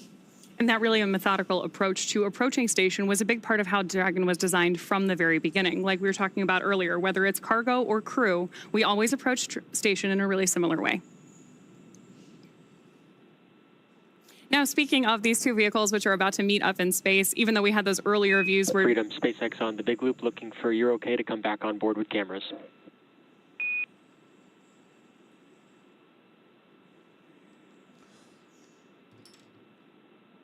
Freedom. Yeah, we're good with that. Apologies for not having you come on board earlier, but welcome aboard. Copy. Good news there that we should soon be getting views of our Crew 9 astronauts on board Dragon, suited up and ready to approach the station. Yeah, I'm pretty excited that we did hear they were putting their suits back on earlier, and so they're going to get into some leak checks and make sure that everything is safe. They'll keep those suits on for the remainder of the approach to the International Space Station, all throughout docking. And then once we complete the docking and we're successfully attached to the space station, they'll have a chance to get out of those suits and probably into their flight suits or something else while we work to pressurize that vestibule and before we open the hatch. So again, we're targeting docking today around, let's see, I believe 1:30 p.m. Pacific time. Getting close. I'm trying to work on my time zones, but I feel like I'm in a bunch of different places. Well, we're communicating with a bunch of different places. Voor ons is belangrijk 11:30 Nederlandse Obviously, tijd. we've got the station on Greenwich Mean Time, so we're jumping around across the world a little bit. But the good news is that for our Expedition 72 crew, Dragon is En dan gaat het nog even duren voor ze de leak checks hebben gedaan. En voordat de deur dan ook echt open gaat. stand over 26 feet tall. There are 2 windows on the spacecraft, plus one under the nose cone. The nose cone opened shortly after launch, so if you were with us yesterday, you heard us call out that major milestone, which allows us to expose the forward bulkhead thrusters. De top, de nose cone, die is inmiddels open. Space Station. Is gisteren na de lancering al Solar gebeurd. cells, which power Dragon while it's in free flight. En daarin zit de adapter om te connecten met de adapter van het ISS. Now, Dragon has 16 Draco thrusters that can be used in space to help navigate the spacecraft to its destination, each providing 90 pounds of force, which really takes you a long way once you're in the vacuum of space. That doesn't include the 8 Super Draco thrusters used for an abort, which are no longer active once the crew is in orbit. Okay, 16 motoren worden gebruikt om de raket de juiste richting op te sturen. Advancing our future in space by safely transporting crew to and from the space station. There are currently 4 Dragon spacecraft supporting human spaceflight missions that have docked to the station: Endeavour, Resilience, Endurance, and Freedom. Crew 9 are on board Freedom today, which previously flew NASA's SpaceX Crew 4, in addition to the commercial Axiom missions AX2 and AX3. Altogether, the reusable Dragon spacecraft have completed 8 human spaceflight missions on behalf of NASA and visited the station 42 times under NASA's commercial resupply and commercial crew programs so far. As we mentioned earlier, Crew 9 is Dragon's 15th human spaceflight mission since 2020. Now, that includes these commercial crew program missions for NASA, as well as the private... Kijk wat statistieken. Dit is de 15e vlucht van Falcon 9 met bemanning aan boord. When Dragon became the first private spacecraft to take humans to the International Space Station with Demonstration Mission 2 in 2020. En inderdaad, sinds 2020 You might be wondering, what do the astronauts do once they get to the International Space Station? vliegt SpaceX al naar het International Space Station. So over the last 23 years, crews aboard the space station have completed thousands of scientific and educational experiments, and Crew 9 is prepared to add to that growing number. Crew 9 will conduct hundreds of science experiments and technology demonstrations during their mission. And they will spend several months, I think about 5 months, working on the orbital laboratory. Crew 9 is daar tot eind februari 2025. Significantly expands the amount of research that En ze doen duizenden wetenschappelijke experimenten. En wat ik gisteren begreep is vooral op het gebied van het groeien van planten en voedsel in microgravity. En dat kunnen we straks gebruiken als we naar de maan gaan en misschien ooit naar Mars. The other side of an upcoming TDRS handover, so I'll be back with you in about 6 minutes to step into suit leak checks. Meer checks over 6 minuten. Ik miste even, omdat ik wat checks. Maar het zal allemaal volgens Good news for Mission Control there that we are about to step into those suit leak checks, but we are expecting a slight communications gap in our TDRS coverage. That's the call out. We're expecting a little bit of a handover with that system. Die worden gecheckt op lekken. Wait before moving into that procedure just to make sure that we have constant communications throughout it. Speaking of things that are happening constantly, back to our experiments on board the station, we're also going to be studying vision changes in astronauts. Those are just a few of more than 200 scientific experiments and technology demonstrations taking place during this mission. These projects span a wide range of disciplines, from life and physical sciences to advanced materials, technology development, in-space production applications, and even student-led research, which are always some of my favorite experiments. Results from those studies will bring value to humanity both on Earth and in space, further our ability to explore, and enable a robust market in low Earth orbit. So let's break it down a little bit more and talk specifically about some of the experiments that will be happening while Crew 9 is aboard the space station. Oké, meer informatie over de experimenten die ze zo meteen gaan doen. Earth Research komende 5 Experiment maanden. investigates how environmental conditions affect the development and function of megakaryocytes and platelets. I had no idea what megakaryocytes were, but they are large cells found in bone marrow and platelets, and pieces of these cells play important roles in blood clotting and immune response. Results could provide critical knowledge about the risk of changes in inflammation, immune responses, and clot formation in spaceflight, but also here on the ground. It is amazing to me how different the microgravity environment is, and that it gives us the opportunity to study these Earth-based processes in a way that help our astronauts, but also people here on Earth. Yeah. In addition to a lot of those biologically oriented experiments, the Neutron Star Interior Composition Explorer, or NICER telescope for short, on the exterior of the space station measures X-rays emitted by neutron stars and other cosmic objects. Through that, they're helping to answer questions about matter and gravity. In May of 2023, NICER developed a light leak, which is allowing sunlight to interfere with daytime measurements. Special patches have been designed to cover some of that damage, and those will be installed during a future spacewalk, returning the instrument to around-the-clock operations. And that's a plug for me. If you've never watched a spacewalk, if you've always gotten to watch a launch or a docking, but you've never taken the time to tune in when we have 2 crew members outside of the hatch, I have to encourage it. It is some of the most incredible work from the teams on the ground to the teams on the space station and, of course, the crew members outside. So it sounds like we're going to have some of those coming up to conduct that experiment and that installation. So keep an eye on blogs.nasa.gov or just nasa.gov in general for when you can look to watch any spacewalks. Back to some of the research. Some astronauts experience vision changes, and it's a condition that we call SANS, or spaceflight-associated neuroocular syndrome. There's a B complex investigation testing whether just a daily B vitamin supplement can prevent or mitigate this problem and assess how genetic... Oké, dan even een comcheck voor mij. Erik, ben ik zo beter te verstaan?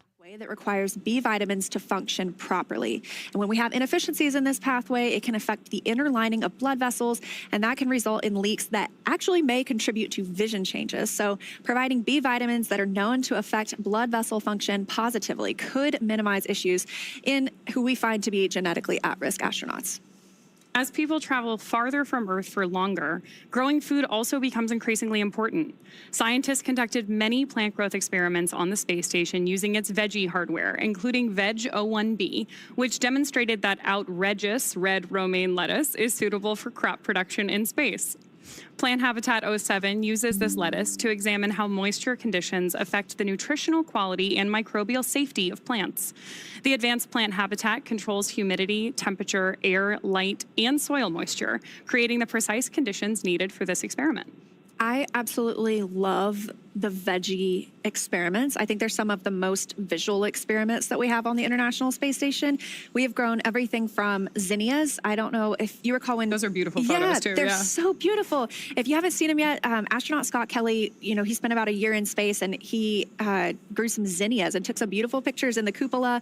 And it's just such an amazing contrast of, Earth and space, and it's so... You can hardly, you can't live in just outer space. And here are these beautiful zinnias inside our beautiful habitat of the space station. So those are amazing. And they've also grown some chili peppers, which chilies are my favorite. So this is my favorite experiment that's ever been done on space station, just because I think it would be fun to get to grow something and then eat it in space. Yeah. And of course the lettuce too.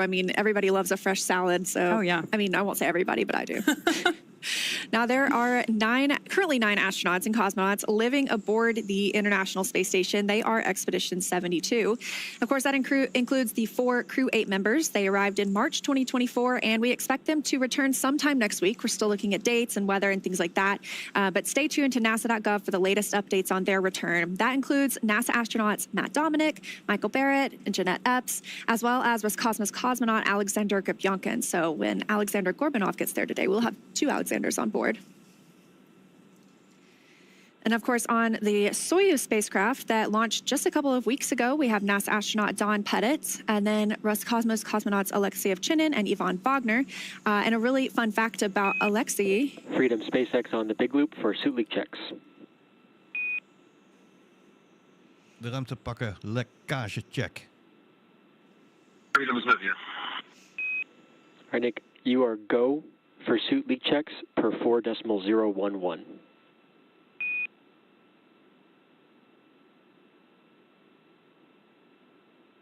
Copy, go for suit leak checks.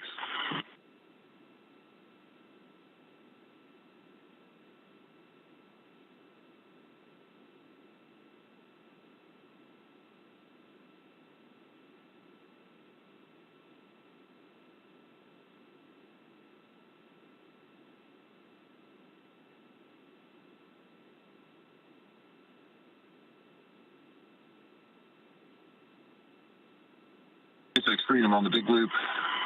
Section 2, 2.2, ready to pressurize.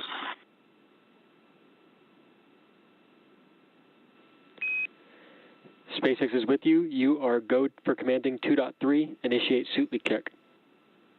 De eerste was goed.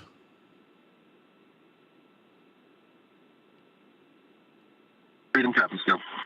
Tweede leak check.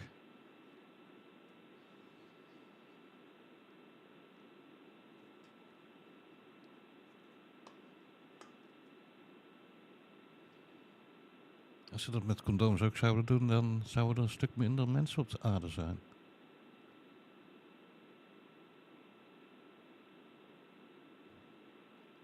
Zomaar een random thought.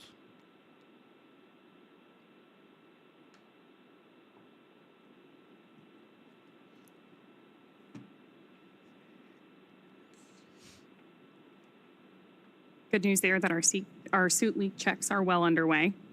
Yeah, again, they do wear these suits. These are still considered dynamic portions of the mission. Like you talked about, these are really moving, the space station and Dragon are moving pretty slowly in relation to one another because you have to have a very slow and methodical approach to the space station.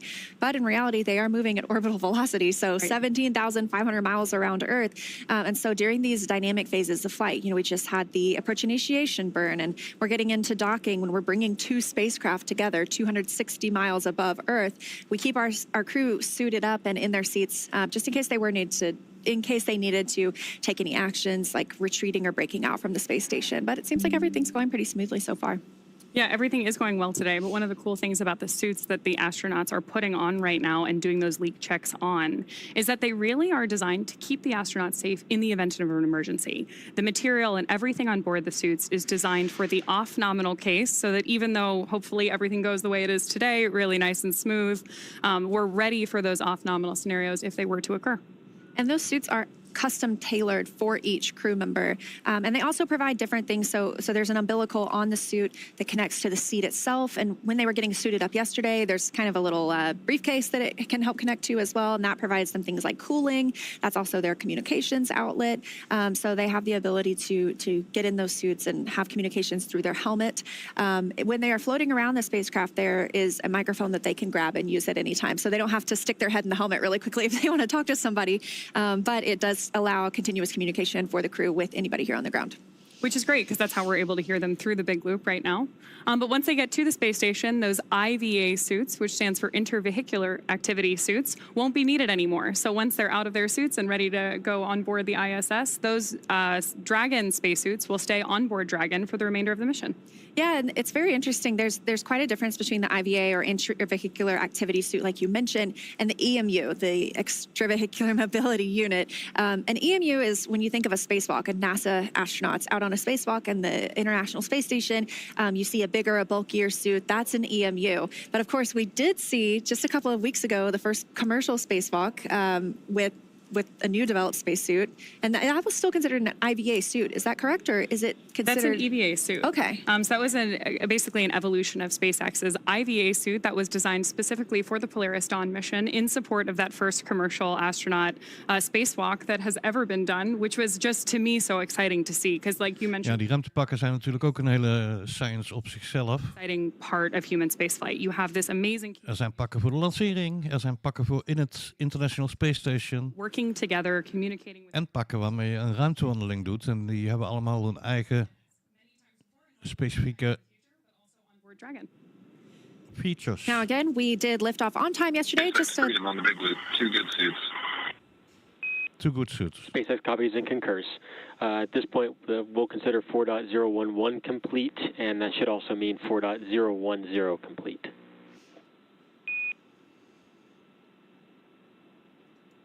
We're tracking the same.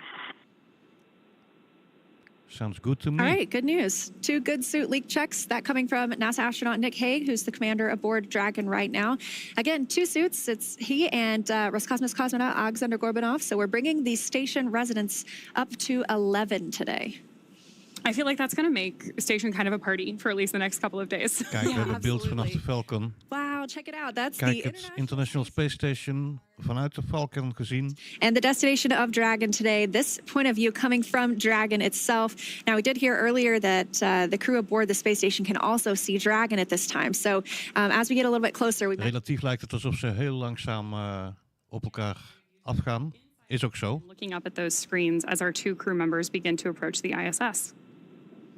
Maar ze gaan bijna 28.000 kilometer per uur ten opzichte van aarde. We mentioned we are here in Hawthorne at SpaceX, and we have Mission Control Hawthorne just over to our left, monitoring everything aboard the Dragon spacecraft itself. But en ten opzichte van elkaar gaan ze maar een paar kilometer per uur, hebben ze maar verschil, 5 of zo. So for a little update in that side of the house, I'm going to toss it over to my colleague Gary. En we krijgen een update van Gary. Leah and Ronnie, it is so great to be with you. We're over here at NASA's Mission Control Center in Houston, Texas, following along with the operations of Crew 9, Nick Hague and Alexander Gorbanov on their way to the International Space Station. We just heard an update that they had a great suit leak check, and we are counting down to the approach initiation mid-course maneuver. This is a maneuver that allows the Dragon spacecraft any course correction maneuvers necessary to align ourselves with the next waypoint, waypoint 0. Right underneath the International Space Station. That allows for the next series of maneuvers, which Leah, you, and Ronnie have both went over beautifully to sweep out right in front of the International Space Station in preparation for docking. In the meantime, the teams here in Mission Control Houston are preparing for the docking of the 2 crew members to the International Space Station to bring the orbiting complex's population up to 11. So in the past couple of hours, NASA astronaut Butch Wilmore got a head start on preparing some of the monitoring tools that are necessary from the inside of the International Space Station. While the 2 crew members are approaching the International Space Station, they're going to have help from across the United States, but also from aboard the orbiting complex.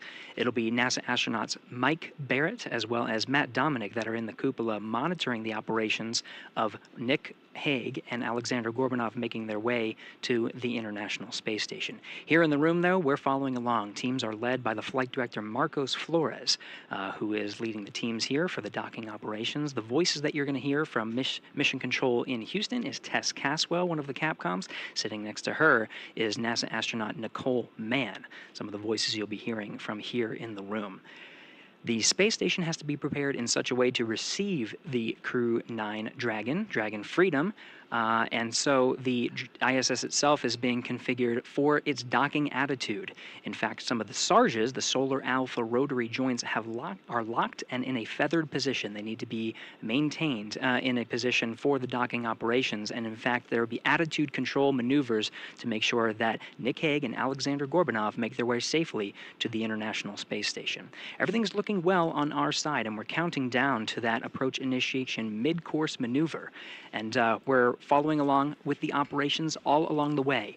Very soon we'll be entering inside the approach ellipsoid. Right now we've been undergoing joint operations, but once we're inside the approach ellipsoid, we're operating by joint flight rules, and we'll make those incremental steps to get those 2 crew members docked and on board the orbiting complex. With that, everything's looking good from here in Mission Control Houston, so I'll send it back over to you both in Hawthorne. Thanks, Gary. Great to see how things are going. Belangrijke tijden om in de gaten te houden. 11:30 Nederlandse tijd is docking.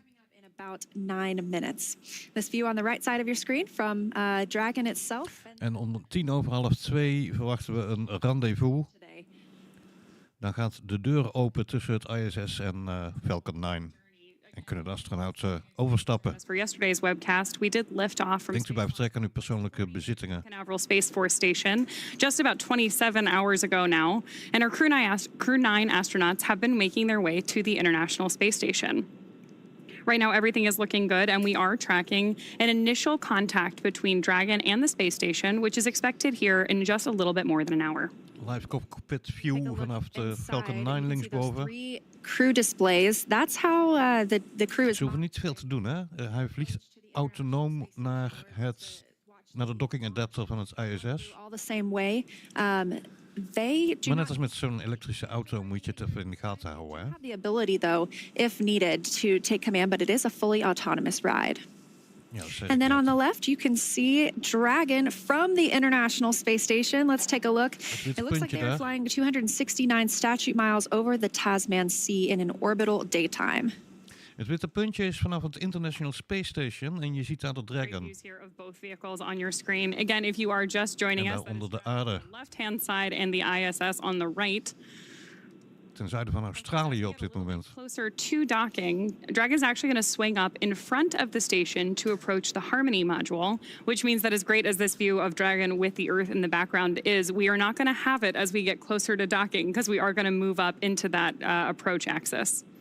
And once Dragon gets to the Harmony module, it'll be docking on the Node 2 forward port. That's the most forward port on the International Space Station. There is another that is the Zenith port, or that's the space-facing port, and that is where the Crew 8 Dragon is docked right now. So there'll be 2 Dragons for our crew members on the space station once Crew 9 arrives today. However, not for long, because we are expecting this handover period to take just about a week. That allows the Crew 8 astronauts to bring the Crew 9 crew members up to speed, make sure that they are ready to take over everything that they've been working on over the last several months. So once that handover period is complete, obviously we also have to take a look at what the weather looks like here on Earth, because this is a splashdown. Need to make sure everything is good around the coast of Florida, whether that's on the Gulf side or the Atlantic side, whatever we choose to target for the return of Crew 8 before we send 4 crew members home. And that'll bring us back down to 7 people living and working on the space station. Now, we've had 9 most of the summer with Butch and Sunny joining the space station crew, but once we say farewell to Crew 8, we'll be back down to 7, and we consider that typically like an average number or an average complement. Oké, de International Space Station heeft meerdere docking adapters. Aan eentje is Crew 8, ook een Falcon Rocket, nog gedockt. Volgende week gaat hij terug naar aarde met Crew 8 ook aan boord. En zoals we gisteren tijdens de lancering een paar keer verteld hebben, deze Falcon 9 die gaat Butch en Sunny mee terugnemen. De Boeing-astronauten die, waarvoor het niet veilig genoeg was om via de Boeing Starliner ook weer terug te keren. Maar Crew 9 gaat pas eind februari 2025 terug. Dus Butch en Sunny blijven nog 5 maanden in de ruimte. Sunrise, and we have that for about 45 minutes before they move into a nighttime. En check die beelden, wow. To be conscious of when you send crew members to space is the circadian rhythm. So there are actually specially developed lights on the International Space Station to simulate different times of day. Actually, specially, dat is zoiets als eigenlijk feitelijk. We're used to when the sun sets here, that means the day is over. But if you see it 16 times that day, it could be a little bit confusing. So some of those lights help regulate the body's responses to what time of day it is, and even wind down in the evening. It would be incredible to get the opportunity to watch sunset every 90 minutes, though. I think that would be an exciting aspect of being on space. You would have to pull me out of the cupola. Now, I just got an update that the mid-course maneuver is in work, so we are standing by. Again, a small burn like this one just helps us retarget or realign the International Space Station as we continue moving ever closer. If you squint really hard on the left side, you can see that the nose cone is open on Dragon. That happened shortly after launch yesterday, maybe about 12 minutes after launch, or 13 minutes, we started opening that nose cone, and that protects the hatch while we are launching. But once we're in space, obviously we want that exposed so that as we get to the space station today, we can connect the 2 spacecraft together and eventually welcome our 2 new crew members on board. The next major milestone we're tracking on our flight today is expected to be Dragon's arrival at Waypoint 0. Just about 20 minutes from now. Again, Waypoint 0 is going to be one of those first checkpoints during our approach to the station. Dragon can hold there at 400 meters at Waypoint 0, but if all of its systems check out, Dragon can continue on its approach to Waypoint 1. Now, Waypoint 1, or the Dragon's move from Waypoint 0 to Waypoint 1, that swings it up and out in front of the station, arriving at a distance of approximately 200 meters, and 220 meters, I should say, because that puts it on what we call Freedom SpaceX on the big loop. Mid-course correction maneuver is complete. Performance nominal. The trajectory has converged on Waypoint 0.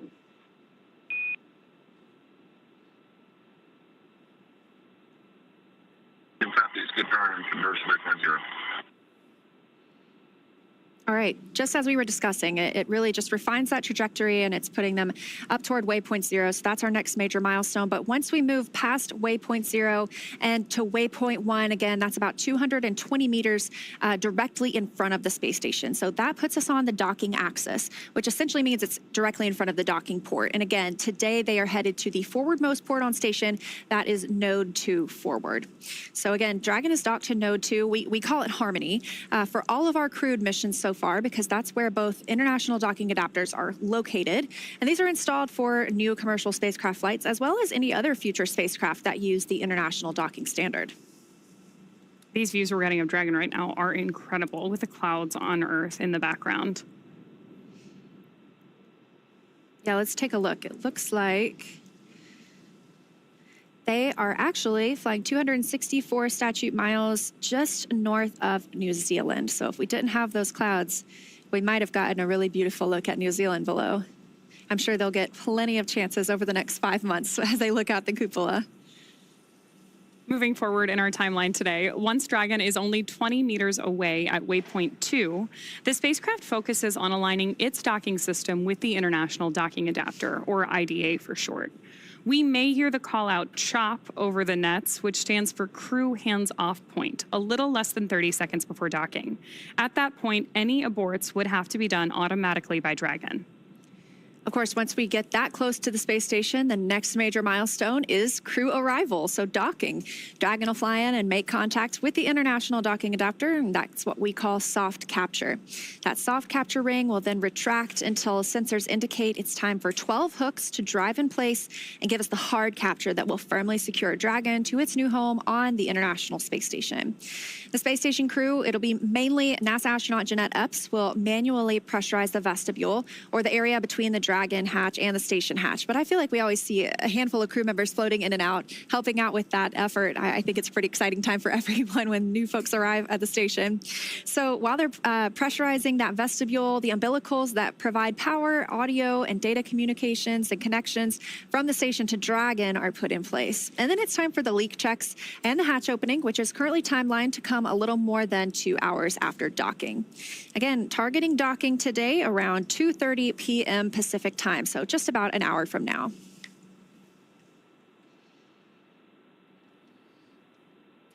Our next call-outs we expect to hear a little less than 7 minutes from now are the go and no-go for waypoint 0 approach. Again, we don't have to stop at waypoint 0, but they have the opportunity if they need to. Station Houston on the Big Loop. Dragon range is approximately 1,000 meters. Monitor long-range approach per steps 1 to 4 in 1.102. Dragon approach and retreat monitoring. Linksboven zie je de wolken for vehicle approach. boven de grote oceaan. Langs vliegen met een snelheid van 28.000 km per uur bijna. Zo ziet dat eruit, die snelheid vanuit de ruimte.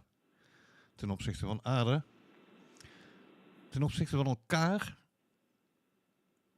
is de Falcon en de ISS schelen maar een kilometer of 5 per uur. They use GMT. En zo kunnen ze voorzichtig dokken. It is winding down most of the day for our crew members on orbit. However, like we mentioned earlier, NASA astronauts Matt Dominic and Mike Barrett will be in the cupola and helping to monitor the arrival of Dragon. But as we just heard, a reminder that really Nick and Alexander are prime for monitoring the arrival of their spacecraft. The crew on the space station could send any retreat commands to Dragon if they absolutely needed to, but we expect that our crew members inside the spacecraft itself would be primed for that.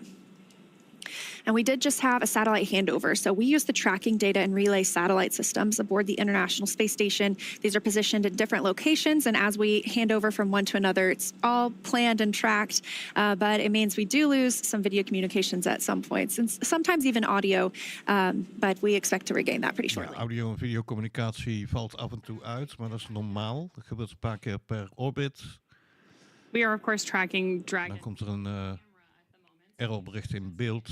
Periodically. Dat is niet verontrustend, is bekend. Back into view, you'll have a really good view of that forward, there we go, that forward nose cone opens so that we can see that docking adapter, which is what, of course, we will use. Ja, je ziet dat Calamiro zijn eierdopje af heeft gezet, gisteren al na de lancering.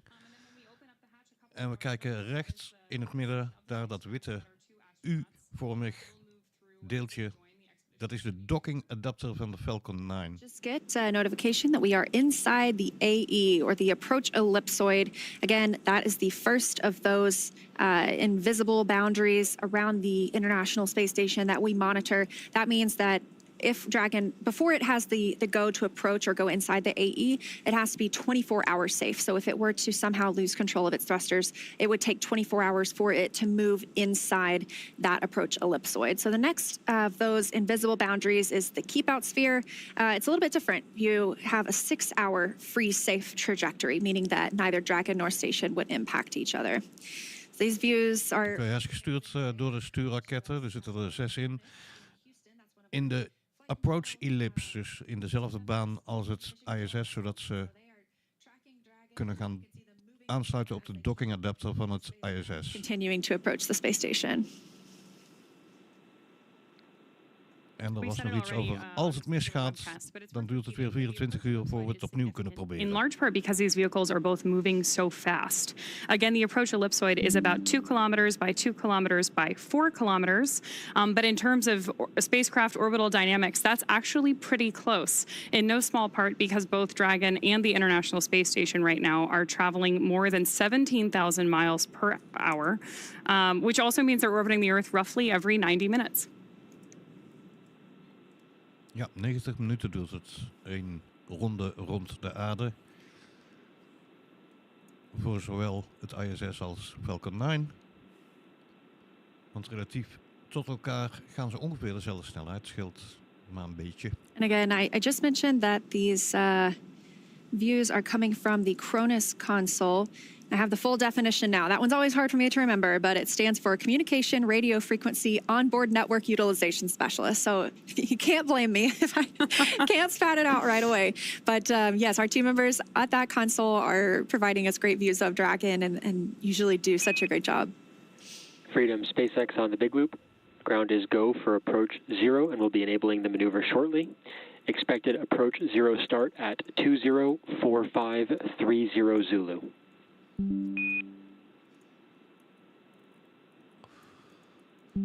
Freedom copies 204530 Zulu, and we see the flag.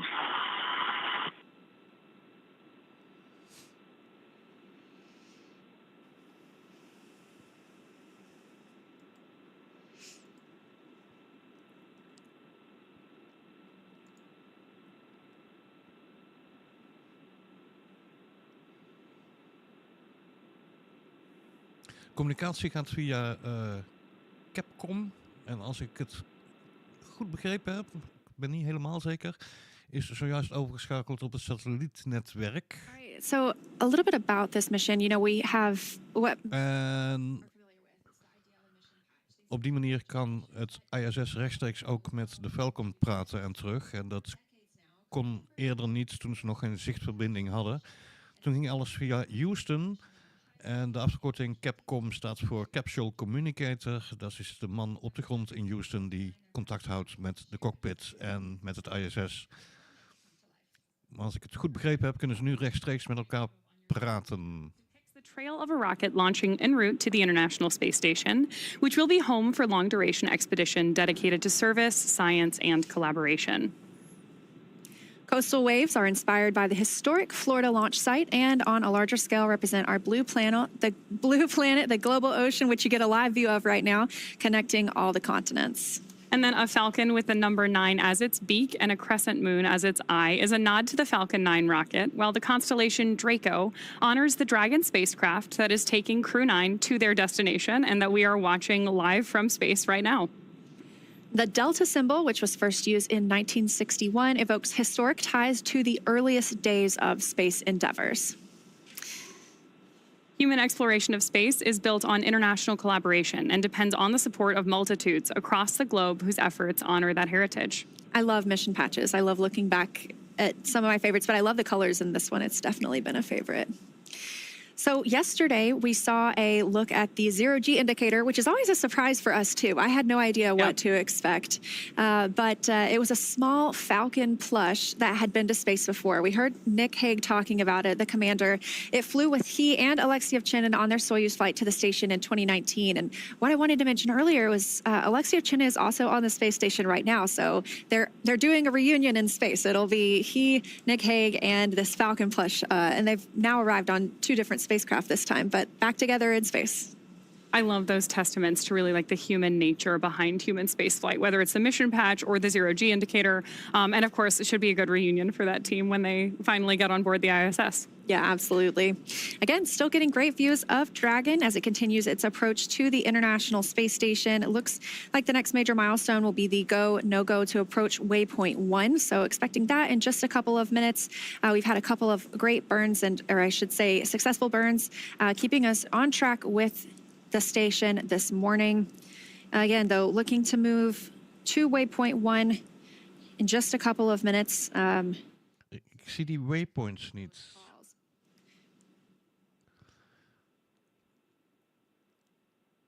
Zie ik die linksonder? Nee, ook niet, hè? De waypoints. Nou ja, ik hoef niet te rijden, dus... Maar bij waypoint 1, dus dat is een... The zoom out we're getting on Dragon right now is really the size of the capsule relative to the Earth behind it. Wat is een waypoint in het Nederlands?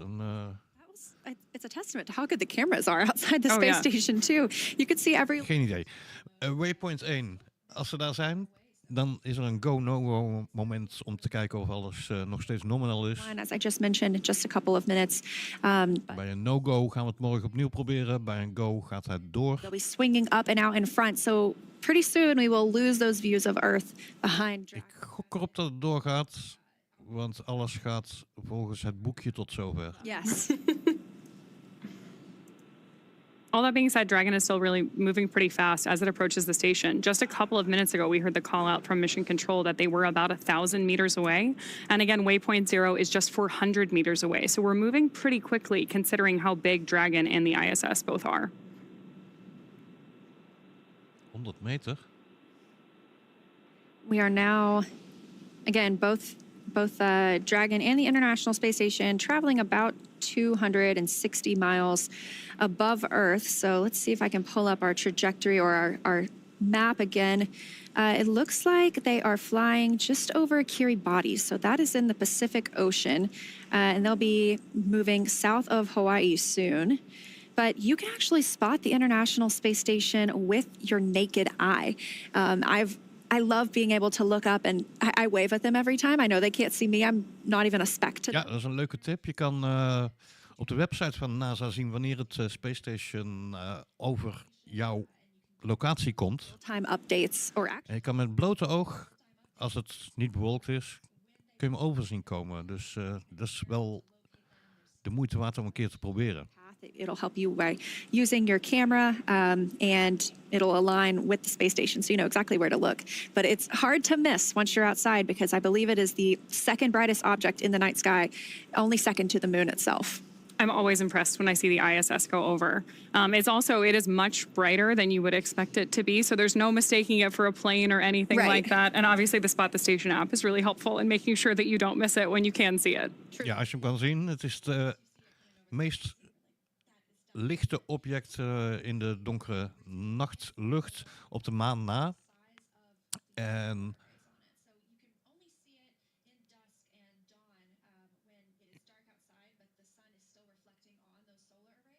ja, wat je ziet is natuurlijk de reflectie van de zonnepanelen op het ISS. Het ziet eruit als een sterretje, maar dan net iets feller dan een ster die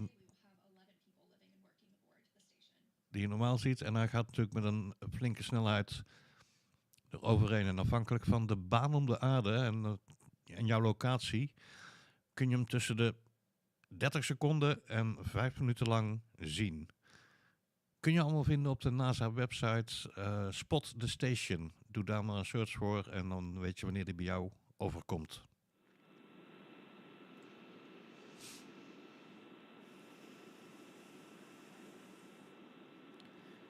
Space Station is sinds 1998 in de ruimte. Samenwerking tussen Amerika, de ESA in Europa, Canada, Japan en nog eentje, die ik nu even niet opkom. Sinds 2000 mensen aan boord daar. Dus sinds 2000, 24 jaar geleden, zijn we niet meer met z'n allen hier. Now, again, just a recap of where we've been so far. Yesterday, we launched on time at 10:17 a.m. Pacific time, and about 45 minutes after liftoff at 11:03 a.m. Pacific, Dragon executed the phase burn. That was the first of 5 major burns required to raise Dragon's orbit and position it for approach to the International Space Station. Dragon raised its orbit using those Draco thrusters over the last several hours as it chases down its destination. And then shortly after that, the boost burn took place at 7:58 p.m. Pacific. The boost burn put our crew in an orbit where Dragon's apogee, or the highest point, was about 10 kilometers lower than the station. But before we can approach the space station, we need Dragon's entire orbit, not just that highest point, to be effectively shadowing the space station. So after that, we executed the close co-elliptic burn at 8:42 p.m. Pacific. The close burn placed Dragon on an orbit roughly co-elliptic with the space station, meaning it was maintaining an orbit roughly 10 kilometers lower than the station, or roughly 6 miles, the entire way around the Earth. Again, that's in contrast to only being 10 kilometers lower than the station during Dragon's apogee, or the highest point in its orbit, which was achieved by that previous boost burn. From there, this morning at 7:54 a.m. Pacific, we executed the 4th major maneuver known as the transfer burn. That's where we raised Dragon's apogee, or the highest point of its orbit, to just 2.5 kilometers lower than the station. Then we conducted the final co-elliptic burn at 8:41 a.m. Pacific to once again maintain a constant orbit lower than the station all the way around. Again, that time just 2.5 kilometers below. That burn lasted just over 30 seconds. We also added in the approach out of plane burn at 11:30 a.m. Pacific to further refine Dragon's trajectory to the space station. During this approach, SpaceX flight controllers will work in tandem with the NASA team in Houston to maneuver Dragon Freedom to the proper altitude. And we've already heard a lot of conversation back and forth between both teams on the nets already. Together, they'll initialize the navigation sensors used for this methodical approach to station. They'll also activate and test out a number of systems on Dragon, including bidirectional communications with the station using the C2V2 system. C2V2 stands for Common Communications for Visiting Vehicles, and it sets up a data stream from Dragon to the station, giving us another path for Dragon telemetry to come to the ground and giving an additional command capability to astronauts aboard the station. At approximately 1:01 p.m. Pacific, we saw Dragon fire the approach initiation burn when we were about 2.5 kilometers below the station and about 7 kilometers behind it. That is swinging Dragon up until it's about a quarter mile directly below the station. That's also moving Dragon inside the approach ellipsoid. So we did hear a confirmation of that shortly earlier. That's also called the AE, an imaginary shape measuring 4 by 2 by 2 kilometers and essentially a large 3-dimensional oval. The capsule was considered to be on what we call a 24-hour safe trajectory. That means if Dragon somehow lost control to all its thrusters, it would be at least 24 hours before its trajectory would move inside the approach ellipsoid. Next up, we're standing by to hear the NASA and SpaceX teams do a go, no-go poll to move Dragon inside of the keep-out sphere, another checkpoint that consists of an imaginary sphere around the station, this time with a radius of just 200 meters. Adembenemende beelden van het International Space Station. This is another chance to confirm that all of the... Links zien we de Falcon 9. Rechts zien we een camera gericht op de aarde.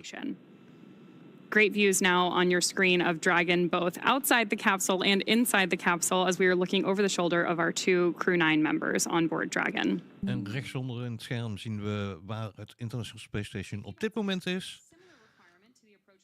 Ten westen van Amerika, Noord-Amerika. The space station would be safe for 4 orbits, or about 6 hours, rather than the 24 hours required to enter. We zijn 3 kwartier van de geplande dockingtijd af. Below the station, it will be at what is known as waypoint 0, and we're... Mocht het misgaan, kunnen we het pas over 24 uur opnieuw proberen om in de juiste baan te komen. Hold there at 400 meters, but if all of its systems check out, it can also... Maar tot nu toe alles nominal. And I just got an update as you were saying that we are now in waypoint 0.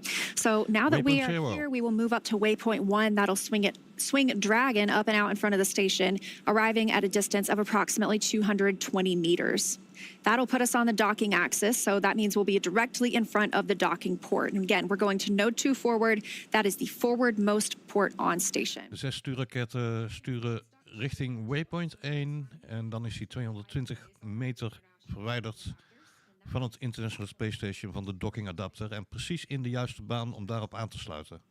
Dragon SpaceX on the big loop. Approach 0 has started and trajectory converged on waypoint 1. Expect arrival at waypoint 1 at 2110. 6 stuurraketten zorgen daarvoor. Copies. Arrival at 2001. Als hij het doet.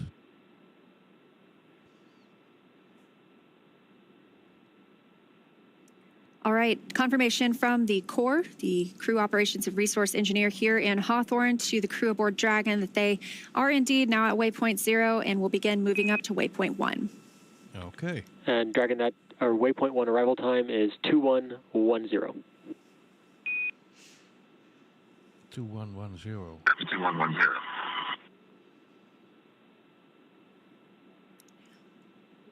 Doet dat 21 minuten? 2110? Dat zou ik zomaar gokken. Maar daar ben ik niet zeker van. En ik zie ook geen waypoints.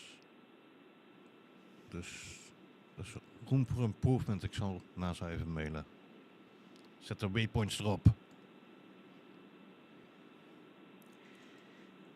All right, confirmation. We did just reach the waypoint 0 milestone, and we are now heading up to waypoint 1. We'll be swinging out and in front of the space station, so enjoy those views of Dragon with Earth behind it, because we will soon be losing those as we will see Dragon with space behind it, bringing it out in front of the International Space Station. And it sounds like we can expect that arrival in about 22 minutes at waypoint 1. So to give us a little more insight of what's happening on the space station side of things, I'm going to toss it over to my colleague, Gary Jordan in Houston. Gary, geniet nog even van de beelden, want zometeen gaan we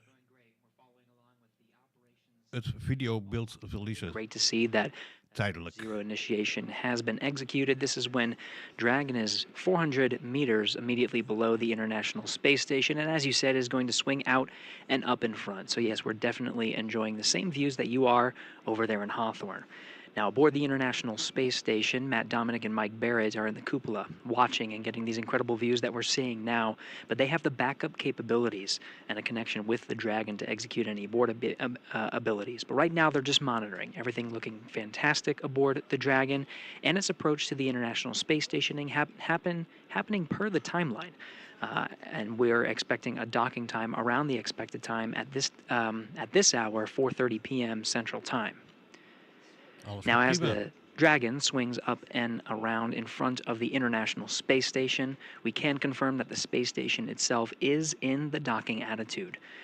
Thrusters have been moved over to the Russian thrusters, and the attitude is in an expected configuration optimal for the docking of Nick Hague and Alexander Gorbanov to the International Space Station, which you're seeing. Configuratie is goed. We moeten nog even checken of het International Space Station op de juiste dockinghoogte zit.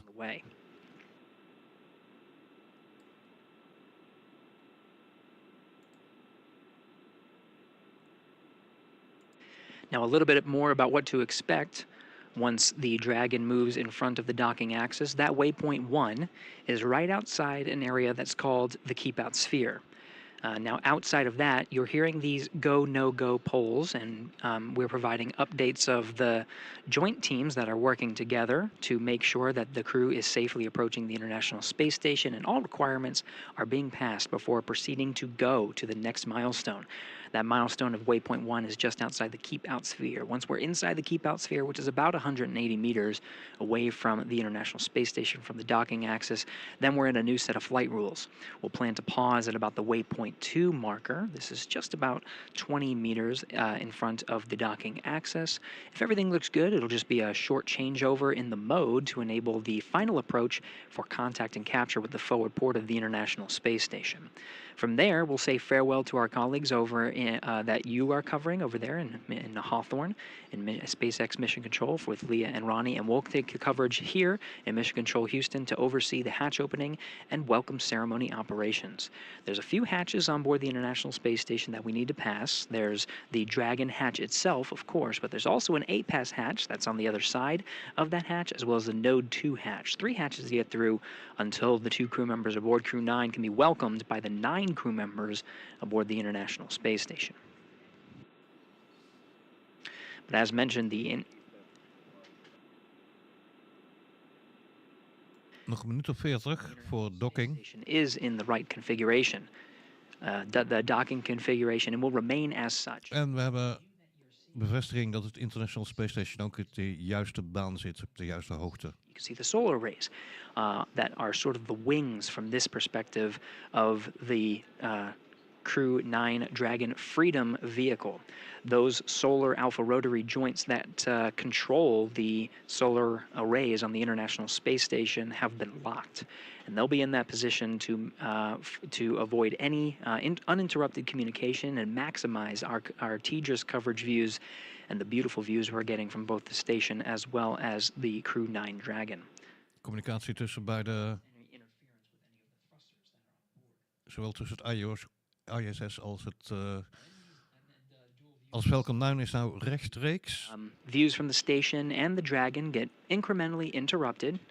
That's expected as both vehicles are traveling 17,500. En zoals we rechts onderin kunnen zien, is het International Space Station en ook de Falcon dus nu boven land in Noord-Amerika, zo te zien ergens rond California. As we get them, as they are beautiful views, and it's wonderful to see over the shoulders of Nick Hague and Alexander Gorbanov. Maar we reizen met 27.610 kilometer per uur, dus over een kwartier zijn we weer ergens anders. Data and relay satellites. These are satellites that are positioned in a geosynchronous orbit, approximately 23,000 miles from the Earth, whereas the vehicles we're seeing now are approximately 250 miles. Now you see we'll be having some intermittent loss of that video coverage. That's expected. As we orbit the Earth, the antennas will be hopping from one of the TDRS satellites to the other, and we'll be providing as much coverage as we can. During docking operations, we do make sure that our KU band frequency capabilities to provide the beautiful video that we see is maximized. But we will have incremental loss, and so we're experiencing that now as we continue with ground station coverage from the Dragon itself, providing these views of the International Space Station. As Dragon swings out and up in front of the International Space Station, we're starting to get views of that Zenith port, where the other Crew Dragon is docked. That's Dragon Endeavour docked to the Zenith port of the International Space Station. The Crew 8 astronauts on board will be welcoming Nick Hague and Alexander Gorbanov soon after. Ja, rechtsboven zien we de verwachte tijdelijke onderbreking van het signaal. Is the date that we're currently tracking for the earliest opportunity for Crew 8 to undock and splash down off the coast of Florida, returning the 4 astronauts home and cosmonauts. Freedom SpaceX on the big loop. We're going to be commanding an increase to our C2V2 rate. We'll have a temporary drop in C2V2 return from Dragon for a little bit. Oké, Dragon gaat ook tijdelijk even een onderbreking van het signaal ondergaan. C2V2 is the common communication for visiting vehicles. The vehicles you're seeing now are not too far away, about 320 meters away from each other. 320 meter zijn ze van elkaar af nu. Swinging out and up in front of the station. Now we talked about TDRS coverage and ground station coverage, but there is a link that allows the 2 vehicles to talk to one another. That's through a system called the Common Communication for Visiting Vehicles, C2V2. On board the International Space Station, NASA astronauts Matt Dominic and Mike Barrett are currently inside the cupola, getting some beautiful views of Dragon making its approach to the International Space Station, but they're also receiving data through this common communication link. Some of the data they're seeing of the range rate, and vehicle status and health are all being transmitted from the Dragon to the International Space Station. Status of that link will be provided over the Dragon to Ground and its big loops, Dragon to Ground loops and big loops, as we make our way around the Earth and continue with our coverage of the approach and docking.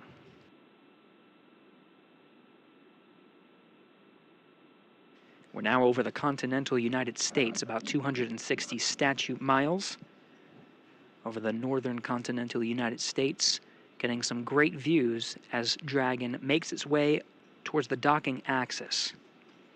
Station and Dragon, almost directly over the northern border of North Dakota. Inmiddels alweer Getting North views in the Dakota. distant southern Canadian landscape. En nog een stukje Canada. You see Dragon moving sort of up from this view. These views provided by the external cameras that are mounted on the outside of the International Space Station. Beide beelden komen van externe camera's van het ISS. Rechtsonder zien we het traject. Focus and aperture are being controlled by flight controllers here on the ground. In fact, here in the room with me in Mission Control Houston. Dus nog even en we vliegen de nacht in. They have autonomous control of the cameras on the outside and are able to use the Belangrijke tijden, 11:30 Nederlandse tijd, docking. 2:10, hatch opening en dan kunnen beide astronauten het ISS betreden.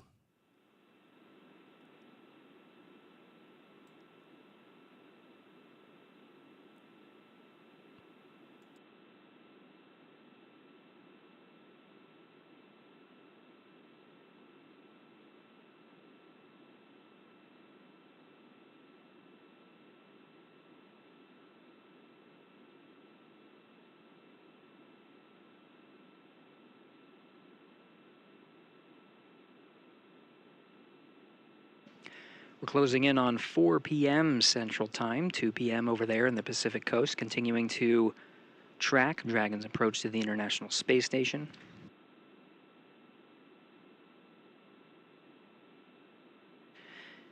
Now getting some distant views on some of northern Ontario, and of course the horizon of Earth. Now this view provided from the external cameras aboard station of Dragon with the nose cone open and the forward bulkhead facing the International Space Station. That provides the communication link, very strong link, and some of the forward bulkhead Dracos are now coming into view as Dragon becomes a little bit closer. We're just a little more than 300 meters from the station at this point.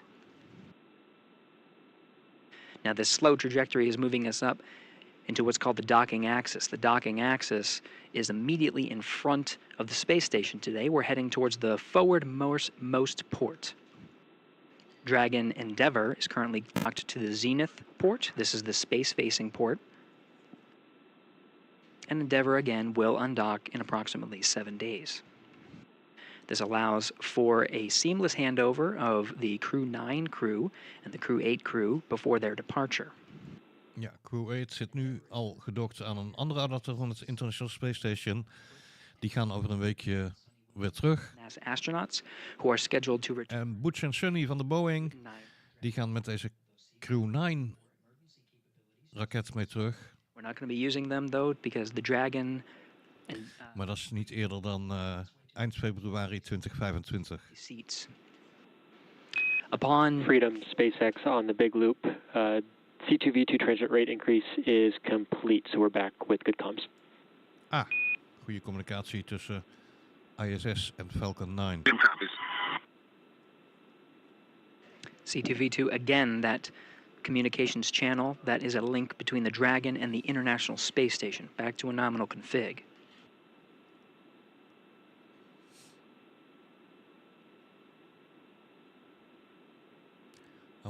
We're now past the top of the hour. Is niet erg.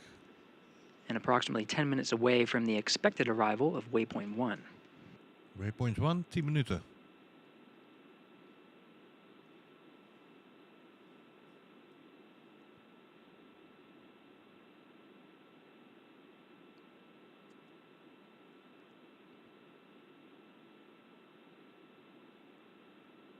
Oh, ik lees nou de tickertape. The views you're seeing from the International Space Eastern Time is hatch opening. Dat is 1:15.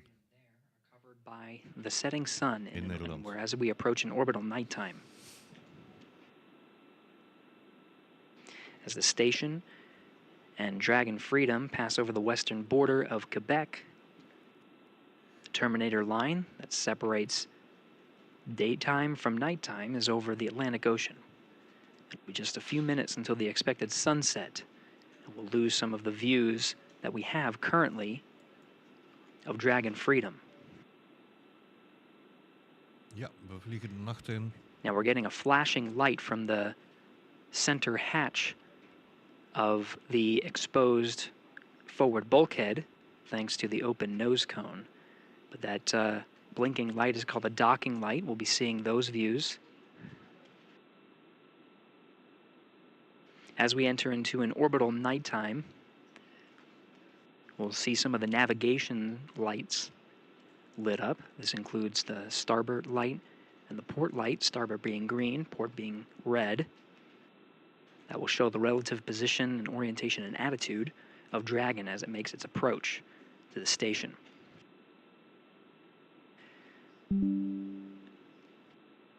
Now getting some camera views from inside Dragon Freedom, covered by some of the ground stations strategically positioned around the Earth. On the center console there, you can see the trajectory of Dragon as it approaches waypoint 1. This will be right when it's right in the middle there. But the trajectory that you see that's curved is part of potential breakout maneuvers, which would be calculated at any point in Dragon's approach to the International Space Station to ensure the safety of the crew.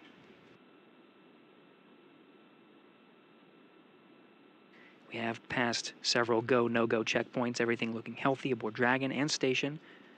Ground teams in Houston and Hawthorne in position. Tracking good health on both of the vehicles and great milestones, good trajectory. Everything's looking good to proceed past waypoint 1 inside the keep-out sphere.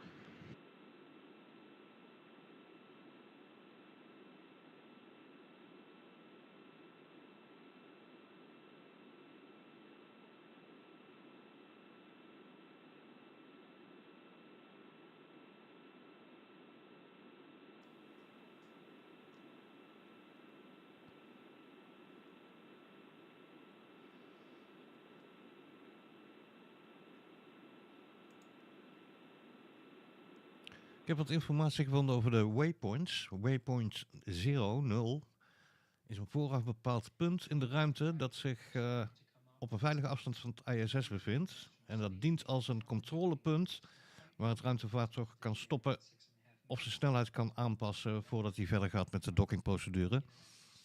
Bij Waypoint 0 controleert de bemanning of de systemen goed functioneren en of het ruimtevaartuig correct is uitgelijnd met het ISS. Dat hebben we net gehoord.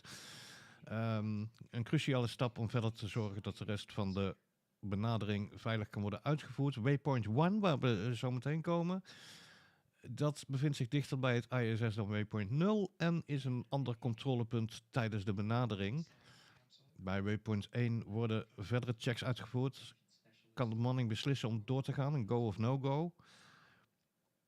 En het ruimtevaartuig kan hier ook zijn snelheid en koers aanpassen om ervoor te zorgen dat het op de juiste manier naar het docking point beweegt. Die waypoints zijn essentieel voor veiligheid en precisie. Maar het is een Tesla, dus hij doet het allemaal zelf. De astronauten hoeven alleen te controleren of alles ook goed gaat.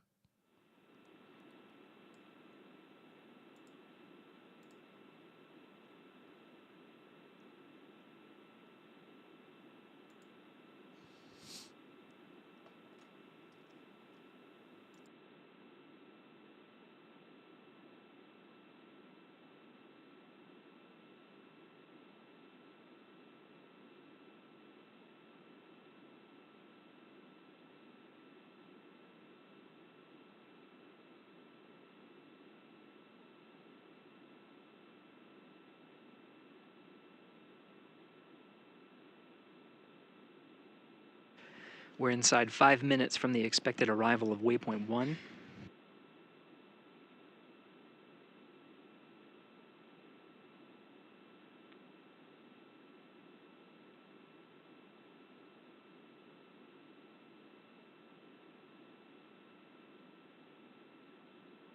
The arrival of Dragon to waypoint 1 should coincide almost exactly with the expected time of an orbital sunset, where we will lose the illumination of the outside of Dragon from the sun. If this is the case, right when we hear the call up on the big loop that we have passed waypoint 1 and have begun what's called approach 1, this is the burn that actually allows Dragon to start moving inside the docking axis towards the keep-out sphere, we might lose some of the illumination of the spacecraft, in which case you'll see some of the navigation lights, the green and the red lights.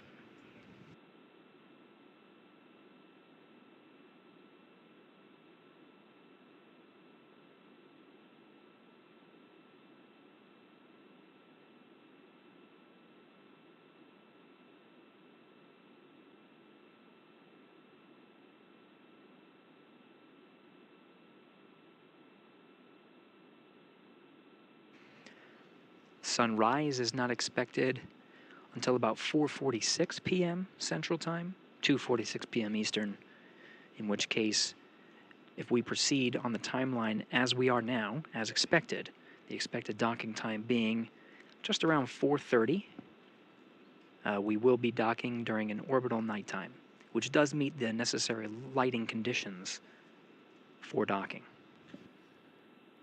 Docking vindt plaats in de nacht, de orbital nacht. Hè, Waypoint 1 arrival. Die is niet zo lang. In just a little more than 2.5 minutes. Maar we gaan geen docking bij daglicht zien. Het knipperlichtje zorgt ervoor, zowel op de ISS, maar nu zagen we hem van de Falcon 9 raket. Die zorgt ervoor dat die docking adapters elkaar goed kunnen vinden.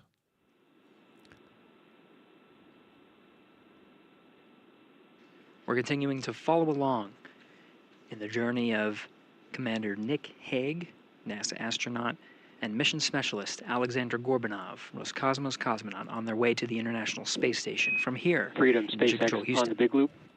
Approach 1 and soft capturing extension will begin shortly. Dragon will continue approach to waypoint 2. Waypoint 1? Hoorde ik dat goed?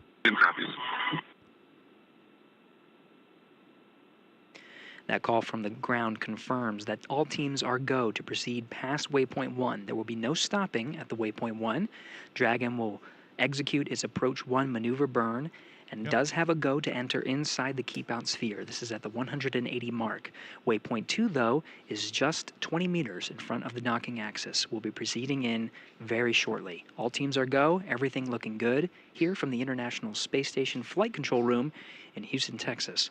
With that, as we continue to follow along, I'll toss it back to my colleagues over in Hawthorne, Leah and Ron. Oké, go waypoint 1. Waypoint 2 komt er nog aan. Awesome.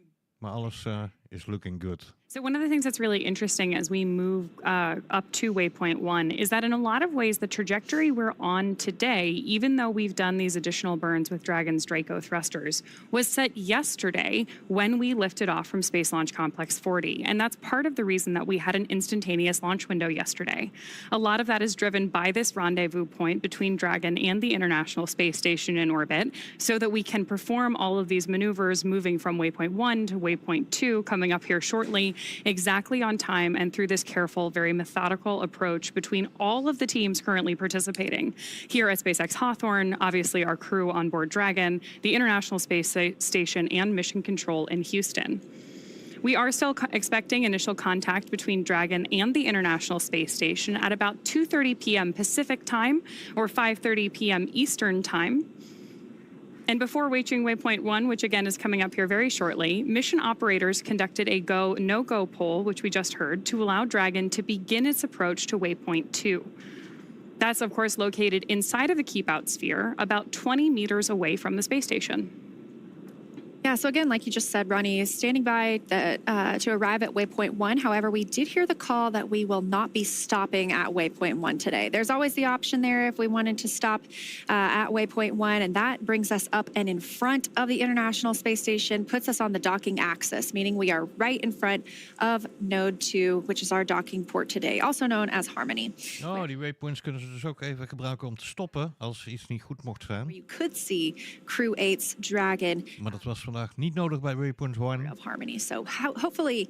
Waypoint 2 is maar 20 meter van het ISS verwijderd. En dat is dan de laatste mogelijkheid om te aborten. On the left of your screen, you can see Dragon changing color just a little bit. That was an orbital, let's see, sunrise? That was the delayed view of an orbital sunset. So they are now in an orbital nighttime, flying about 260 statute miles over the Atlantic Ocean. They'll be crossing over Africa soon.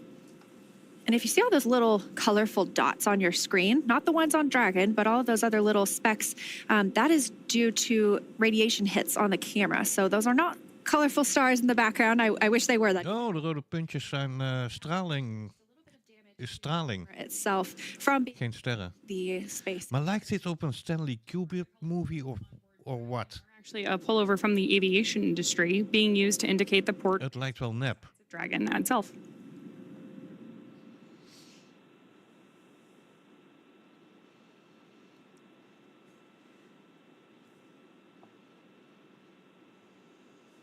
We've talked a little bit about the, obviously, Dragon Freedom docking today with Crew 9, and then the Dragon with Crew 8 that arrived and is at the Zenith port of the Harmony module. But there are other visiting spacecraft on the space station right now. Those include the Soyuz MS-26 spacecraft, launched just a couple of weeks ago and brought up 3 additional crew members. They'll stay on board for about 6 months. We also have 2 Progress resupply spacecraft. Those are also from Roscosmos, Progress 88 and 89. Those are resupply spacecraft. So they come up with food, fuel, any materials or hardware for the crew living and working aboard. And then we also have... Ik denk even, hij gaat er langs, maar nu zet iemand de camera even recht. The International Space Station. Dankjewel. That's another resupply spacecraft bringing up cargo and hardware. Getting views still of Dragon as it approaches the space station here on your screen. Fading a little bit as we head into that orbital nighttime. We have... Houston Station on 2 on the big loop, 1.102, step 3. We are ready for docking. Ja. Dit lijkt goed te gaan. Houston copies, and at waypoint 2, Dragon will hold for approximately 5 minutes. Oké, we gaan 5 minuten stilstaan at waypoint 2. Station copies. In correction on previous call, we're in step 3 on step 2. Maar dat is Houston onderdeel van de procedure. That sounds like NASA astronaut Matt Dominic. He is monitoring from inside the cupola. That is our window to the world aboard the International Space Station. So almost all of the photos that you see taken by our crew members are taken from inside the cupola, and that also allows us to monitor the arrival and departure of spacecraft like Matt and his colleague Mike Barrett, are also a NASA astronaut, are doing today. So we did hear the call out that they will hold at waypoint 2 for just a few minutes and then proceed in for docking. And good news that the station side is go for docking today. Yeah, that's really exciting to hear, especially because we have been working through all of these methodical, careful steps in the lead up to this docking effort. About 20 meters away from the station's docking adapter, Dragon's approach is going to slow in preparation in part for that hold, and it will begin to align itself with the docking adapter to come in for that final approach.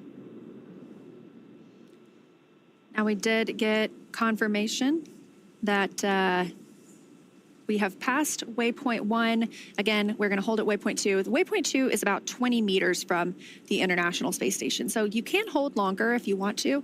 We're going to hold about 5 minutes today, but you can hold longer if you want to, if you wanted to wait for better lighting conditions or just reconfiguring anything on either Dragon side or station side. But 5 minutes is a pretty short hold just to make sure everybody is ready for that final push in for docking. And then like we also mentioned earlier, we'll have one last call out in that time frame, which will be CHOP. And that's the crew hands-off point happens about 2 meters from the International Space Station, so very close. And that means that if we needed to, if Dragon needed to back away from the space station at that time, it would not be executed by the crew. It would need to be executed by Dragon itself. So an Oh, wauw, er is nog een laatste waypoint. Dragon's flight has been autonomous from all of its burns. Op 2 meter afstand. Als ze op 2 meter afstand zijn, gaan ze nog heel even stoppen. En dan zou er eventueel nog een abort kunnen plaatsvinden, maar alleen autonomous, dus niet door de astronauten. On console for the last 26 hours, actually almost 28 hours now, monitoring the flight of Dragon up to the International Space Station just a couple of hours ago. Waypoint 2 betekent 5 minuten om alles te checken. Just to be sure. To each other. Freedom SpaceX on the big loop, self-capturing extension complete. Reminder, we will be holding for about 5 minutes at waypoint 2. If you'd like, you can keep your visors up until we are getting ready to command into approach 2 out of that hold. And now we wait. 5 minuten. And Freedom copies, good subduct ring extension. We're going to hold at waypoint 2. We'll keep visors up until then. And goede tijd voor een sanitaire break. Tot zo. The satellite camera, looking at thermal until we get in closer. SpaceX copies. Sounds good. And yeah, expected for the lighting conditions and eclipse now. Should brighten up in approach 2 on centerline.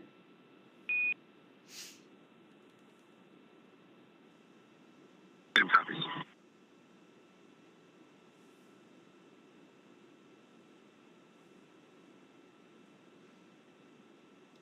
Good confirmation there from Mission Control that we obviously have our Crew 9 astronauts suited up and waiting to approach that waypoint 2. We also heard the call out from Mission Control there that the astronauts are welcome to leave their visors up. One of the things that's pretty cool about the IVA suits is that they are fully integrated and tailored to the astronaut who is wearing them. So the visor is one of the only mobile parts of the suit. Everything else is connected. The helmet, the gloves, the boots, everything is custom tailored to the astronaut wearing that IVA suit, including everything going on to their communications with the ground, the umbilical that actually mates from the thigh of the suit to the chair on board of the Dragon spacecraft. We did also hear that the soft capture ring is deployed. So there are sort of 2 phases to docking. There's soft capture, that's our initial contact for Dragon and the International Space Station. And then that ring will retract once we make that contact, and we'll start getting hard capture. That's when we get into those locks or those latches and hooks driving to provide a firm, secure connection from Dragon and the International Space Station. We'll also see some umbilical checks and connections as well, too.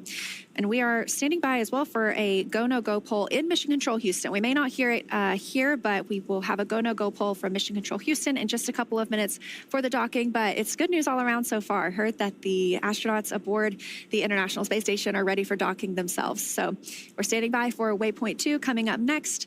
We may dock a little bit early today. We were targeting around 2:30 Pacific. That could happen about 2:26 p.m. Pacific time. So early is good. Early is good. That's great. Okay, One of the other things we're hearing as we hear chatter back and forth between Mission Control are these beeps as comms begin, both outbound and inbound. Those actually date back all the way to the early days of human spaceflight and are known as Quindar tones. They used to effectively be radio signals that we had comms coming in and out.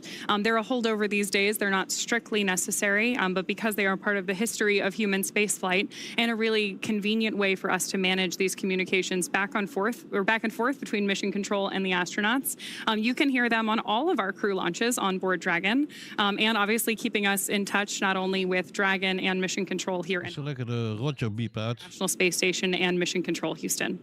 It also helps us know when that comms is coming here as communicators, because those are the most important comms of the day. Anything we say is much secondary. It takes a backseat to anything that you could hear from the crew members in orbit or the team members here on the ground really leading the operations. So we like to listen for those, and we are quick to be quiet as soon as we hear that there might be some crew comms incoming. It also just sounds like space to me. I think it's the history of everything, and having seen it on all of the crew flights from Demo 2 to Crew 9 on board Dragon, that sounds like we have space coming in. I'm so always eager to hear what the crew or Mission Control has to say.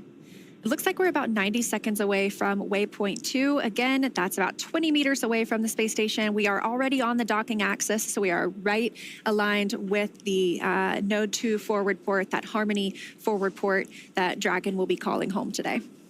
And because of that, we are getting these views of Dragon with space in the background on that docking axis instead of the Earth behind it. So if you are just joining us, we don't have a super clear view right now, but the lights that you're seeing are Dragon on board your screen as it approaches the International Space Station.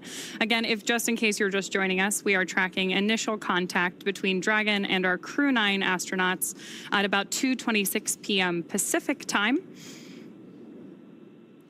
That'll begin with that obviously soft capture followed by a hard capture.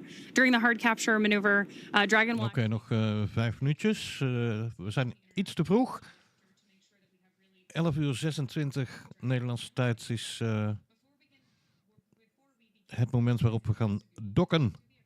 Dus dat is nog 4 minuten ongeveer. Expect that docking today will probably take place in darkness. Unfortunately, we love those views when we are in an orbital daytime. But like we mentioned earlier, we see 16 sunrises and sunsets a day. So we see about 45 minutes in darkness and 45 minutes in daylight. Right now, we are in one of those orbital night times, flying 261 statute miles over the country of Togo. So we are standing by again for waypoint 2 arrival. We expect to pause, and it looks like we can see a couple of thruster firings as we get ready to execute that 5-minute hold at waypoint 2 before moving in for final approach and docking to the Node 2 forward port with Dragon and Crew 9. Waypoint 2. This is the second Dragon that's going to be mated to the International Space Station. Oh, we've got some good Draco pulses on your screen there right now. Again, this is the second Dragon that's going to be on board the ISS once we've got this docking complete today, because we do have the Crew 8 Dragon also currently mated to the International Space Station. Crew 8 and Crew 9 are going to do an active handover here, where the crews work together to transition current operations on board the station, any ongoing scientific research, and then Crew 8 will return home in about a week, depending on weather conditions, in the same capsule that they rode up on. So it's interesting because that capsule stays with the crew for the duration of their mission, which obviously means that we at SpaceX here are monitoring Dragon throughout the mission, from its initial launch, the entire time it's docked on station, through that splashdown for each crew. Did just get confirmation that we are holding at waypoint 2, so we may hear a call to the crew in just a moment confirming that as well. Again, expecting maybe a 5-minute hold, 20 meters right now away from the International Space Station. It is truly slow and steady, wins the race. With that 5-minute hold, we talked about maybe a 2:26 p.m. docking, a 2:30 p.m. docking. It's nebulous a little bit at this point. We just take the time that we need at this hold. Oh, zijn we niet te vroeg? 2:30 docking, but we will make sure to let you know exactly. Die 5 minuten hold zit er nog in, hè? Van waypoint 2, denk ik. And the time of docking as soon as that happens. So this is the final hold in the mission before we welcome Dragon and Crew 9 to the station itself.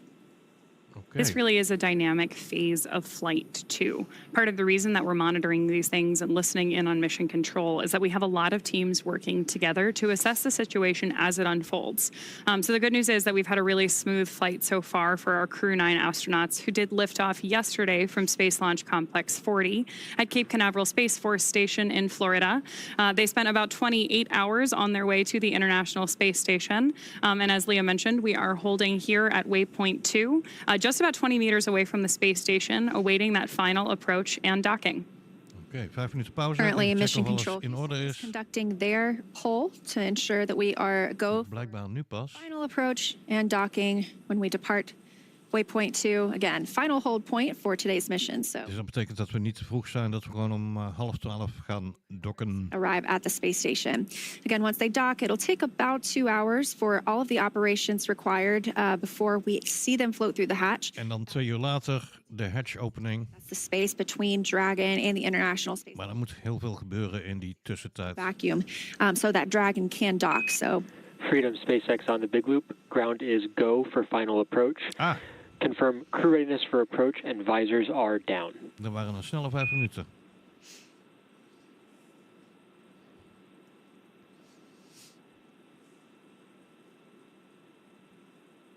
And SpaceX Freedom, visors down. We are go for docking. SpaceX copies. As a reminder, once Dragon is inside the crew hands-off point, retreat and breakout are not permitted.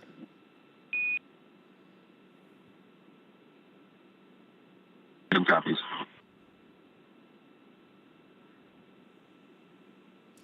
Go for docking.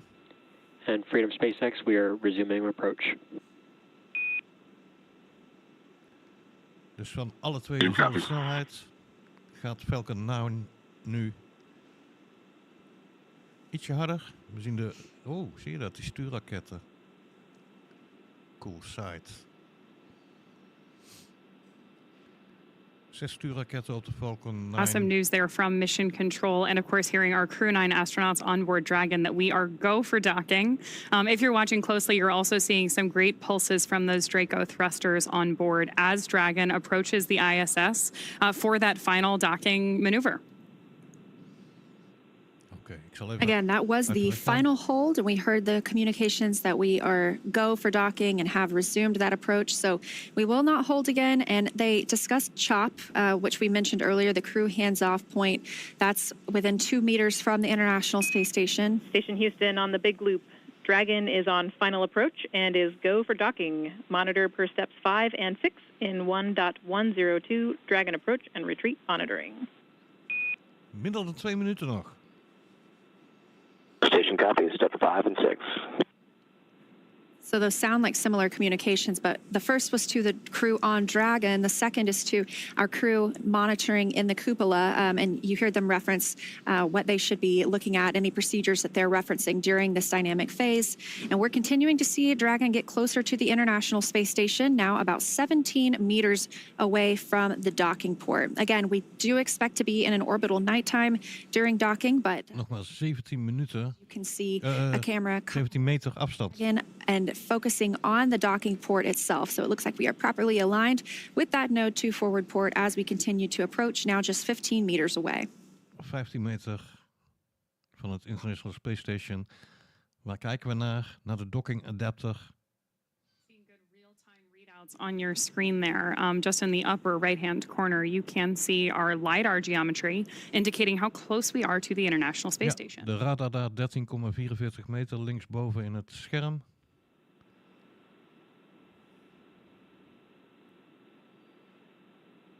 LiDAR. LiDAR, of course, stands for... Mijn robot ook, mijn stofzuiger. Maneuvers like this in space to help 2 spacecraft meet each other. And that helps us to not need daylight when we are executing these maneuvers. So again, I mentioned this is happening in the dark. We can hold and wait for different lighting conditions if we needed to, but because we have this LiDAR technology, we're able to continue moving in. And like you mentioned, Ronnie, if you look in the top left, you can see we're now just about 10 meters away from the International Space Station. 10 meter afstand, spannend. 10 meters away. En die LiDAR radar die zorgt ervoor dat je ook midden in de nacht, als het pikdonker is in space, gewoon kunt landen. Within that crew kunt docken. point, in large part because the autonomous systems on board Dragon, which we're getting kind of a representation of on your screen right now, are completing this final docking maneuver. 8,5 meter.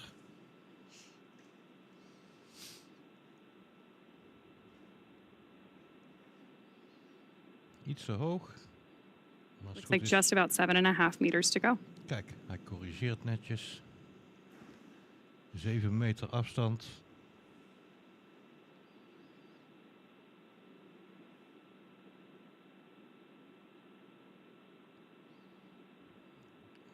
Again, first, we will be holding for soft capture. When that soft capture ring makes contact with the space station, that will then retract and begin hard capture. But docking for us is called at the time of soft capture. 5 meters. Ja, soft capture. Dat is zodra we contact maken. Standing by for the arrival of Crew 9 to the International Space Station. We are also getting some pretty good views here of Dragon. En dan hebben we hard capture. En dan zit hij dus, zeg maar, vacuüm echt vast. How close these spacecraft are to each other. Yeah, now just about 4 meters away. Standing by for the call for CHOP, crew hands-off point.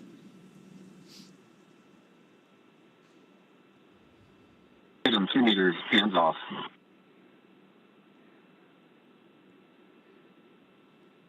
Less than 2 meters away, standing by for docking. toch 1 minuut later dan gepland. Terwijl we eerder nog dachten 1 meter.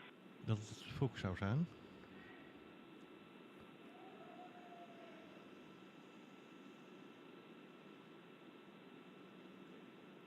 En...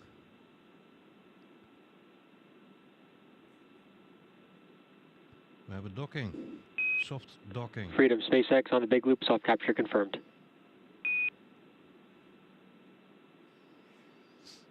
Freedom copy. Speed soft capture. Crew 9 has arrived to the International Space Station. Docking confirmed at 4:30 p.m. Central Time, 5:30 p.m. Eastern Time over Botswana. Boven Botswana. Now, we still have a few steps to complete before Dragon is securely attached to the station, so we're going to go ahead and follow those along as well. We are standing by for the hard capture sequence start, and then we will also hear a call out for hard docking complete. Dat is dat vacuüm trekken, zeg maar. Now. Freedom, SpaceX, ring retraction in progress. Contraction in progress. Het lijkt wel alsof ik bij de bevalling van mijn dochter ben. Contraction in progress. Again, they're referencing the soft capture ring that will slowly retract and bring Dragon closer to the International Space Station. Maar ook dat was een hard capture. The hooks and latches, providing us a hard docking, and that happens about 10 minutes after docking itself. Again, Crew 9 arriving at the International Space Station as the station and Dragon were flying about 265 statute miles over Botswana, 4:30 p.m. Central Time, 5:30 p.m. Eastern Time. Of course, those hard capture rings aren't the only thing that we're going to attach between Dragon and the space station. We also have a series of umbilicals and other systems that really help integrate Dragon to the space station once both vehicles are mated together.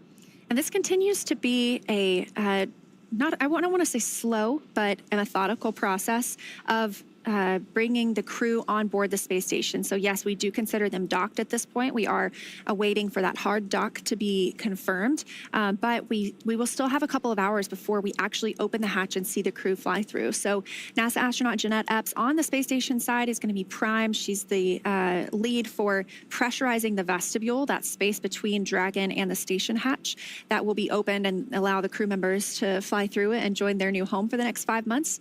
So we will stand by for that. But that does take a couple of hours, and then we will finally have 11 people aboard the International Space Station for about the next week.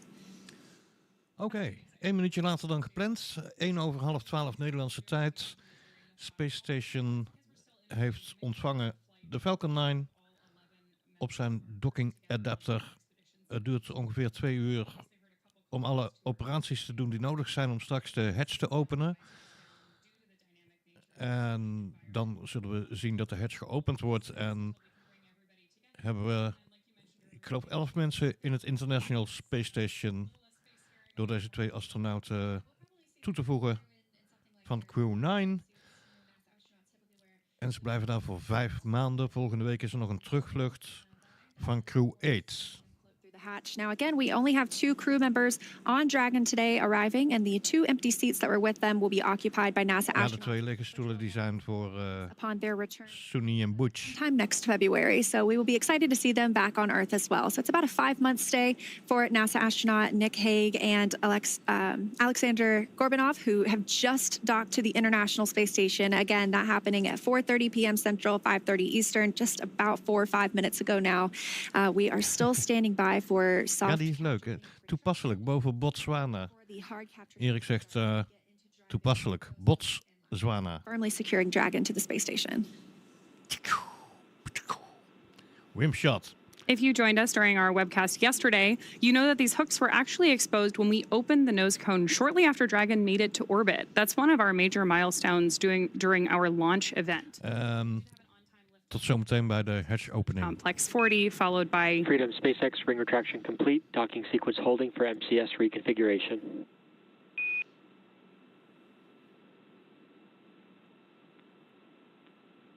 Copy is holding for MCS reconfig.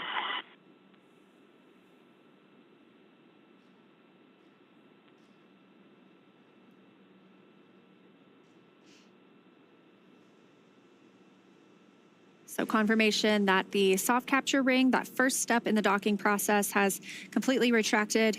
We will soon move into the hard capture process. Sounds like they're standing by for reconfiguration before doing so. But you can hear that the crew on Dragon are still speaking with the core here in Hawthorne, the crew operations resource engineer. So once they float into the hatch, though, they really become Expedition 72 crew members, not just Crew 9 crew members.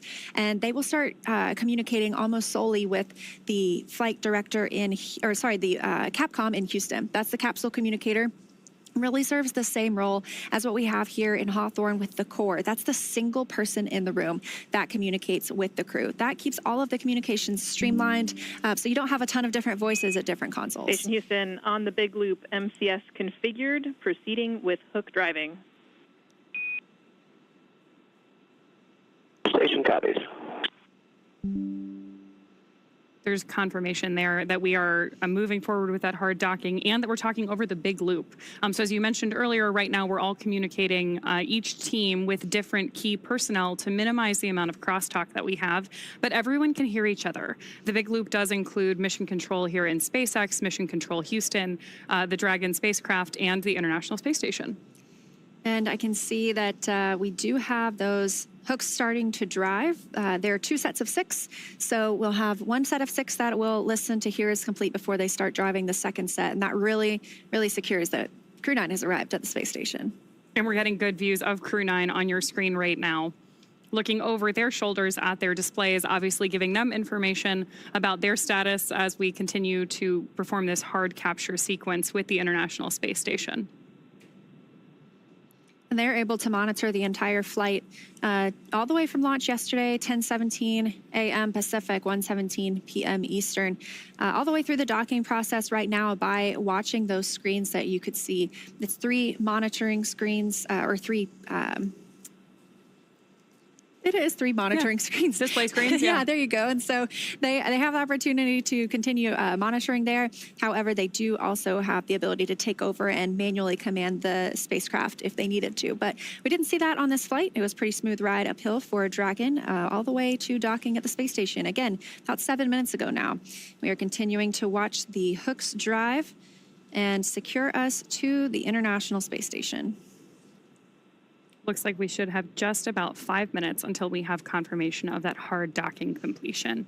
Currently expecting that at about 2:43 p.m. Pacific time.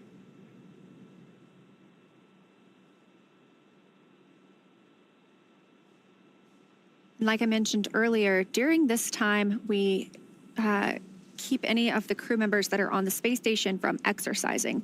So any exercise that happens in space can impart loads on the spacecraft itself. So those might be very small, but this is a pretty specific sequence. We want to make sure all those hooks and latches go in the right place. And so they have to hold off from exercising for the time being. Crew members on the space station exercise for about 2 hours every day. That helps keep their bones and muscles strong. That way, when they get back to Earth, they can recover much faster and are able to walk almost immediately.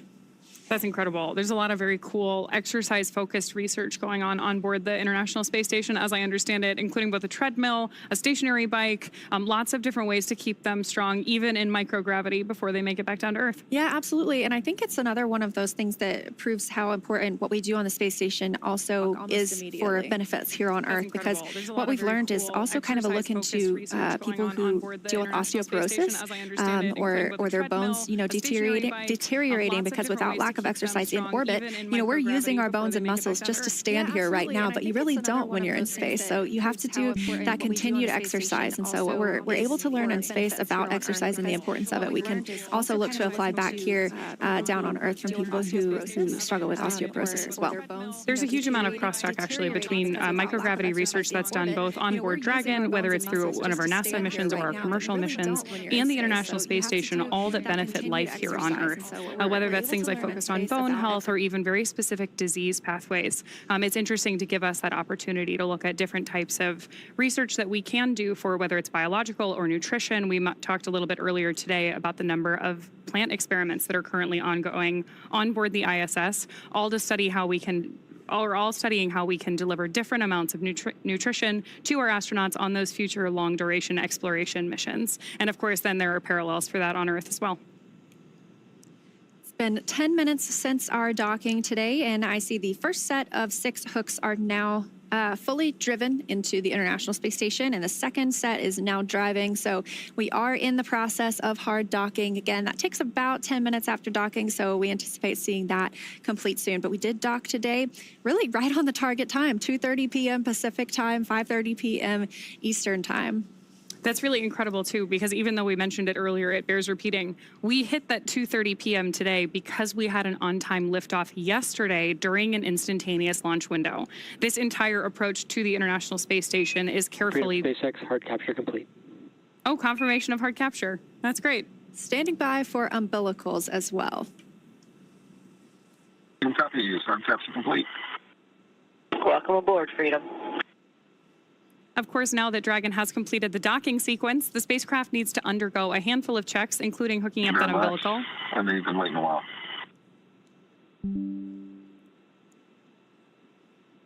Just to see your smiling faces.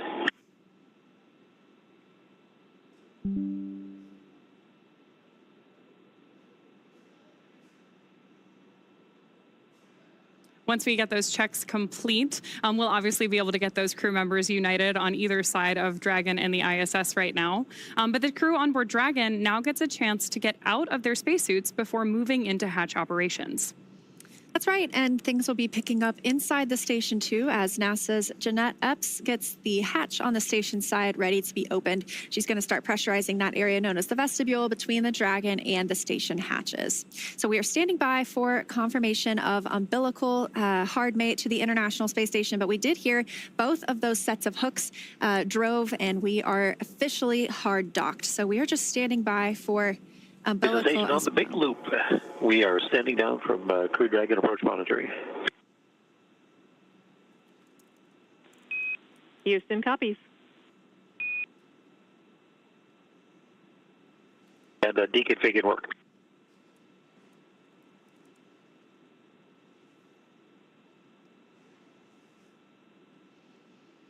All right, again, we docked right on time here at 4:30 p.m. Central Time, 5:30 p.m.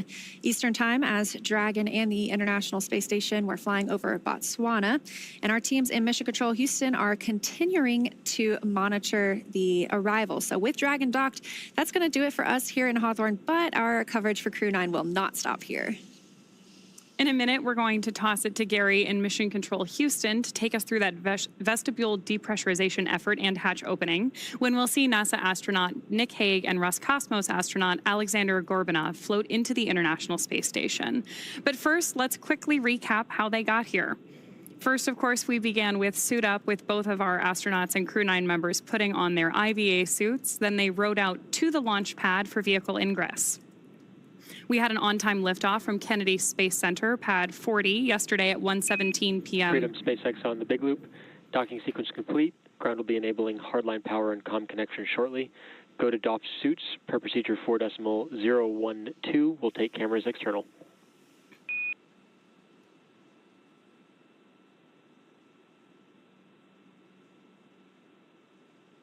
SpaceX Freedom copies. A little bit broken there, but you're putting in hardline comm.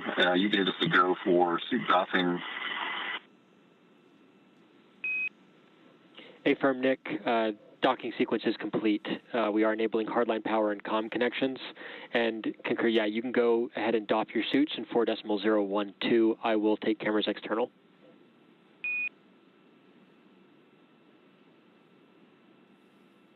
Okay, copy that. We're starting to doff our suits, and you'll go external. Thanks.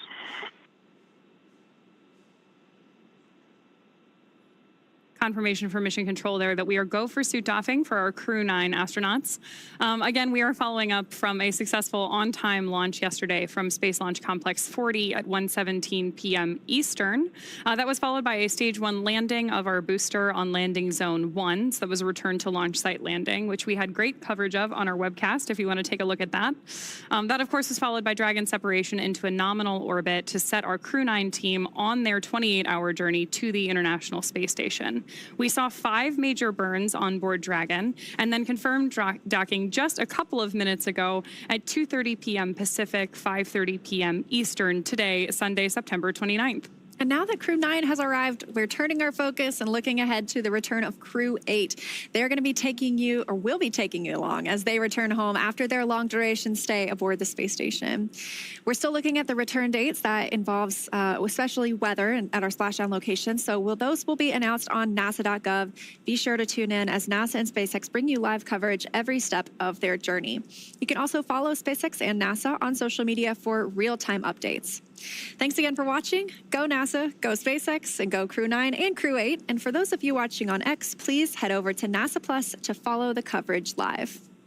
Really appreciate you being with us here in Hawthorne today, Leah. It's always good to have NASA on site. And of course, thank you all for tuning in to follow our coverage today. It's a great day for spaceflight, so I'm going to turn it over to my colleague Gary Jordan at NASA's Johnson Space Center in Houston to continue sharing the mission as the crew prepares to board their home for the next 5 months. That's the International Space Station. Thank you.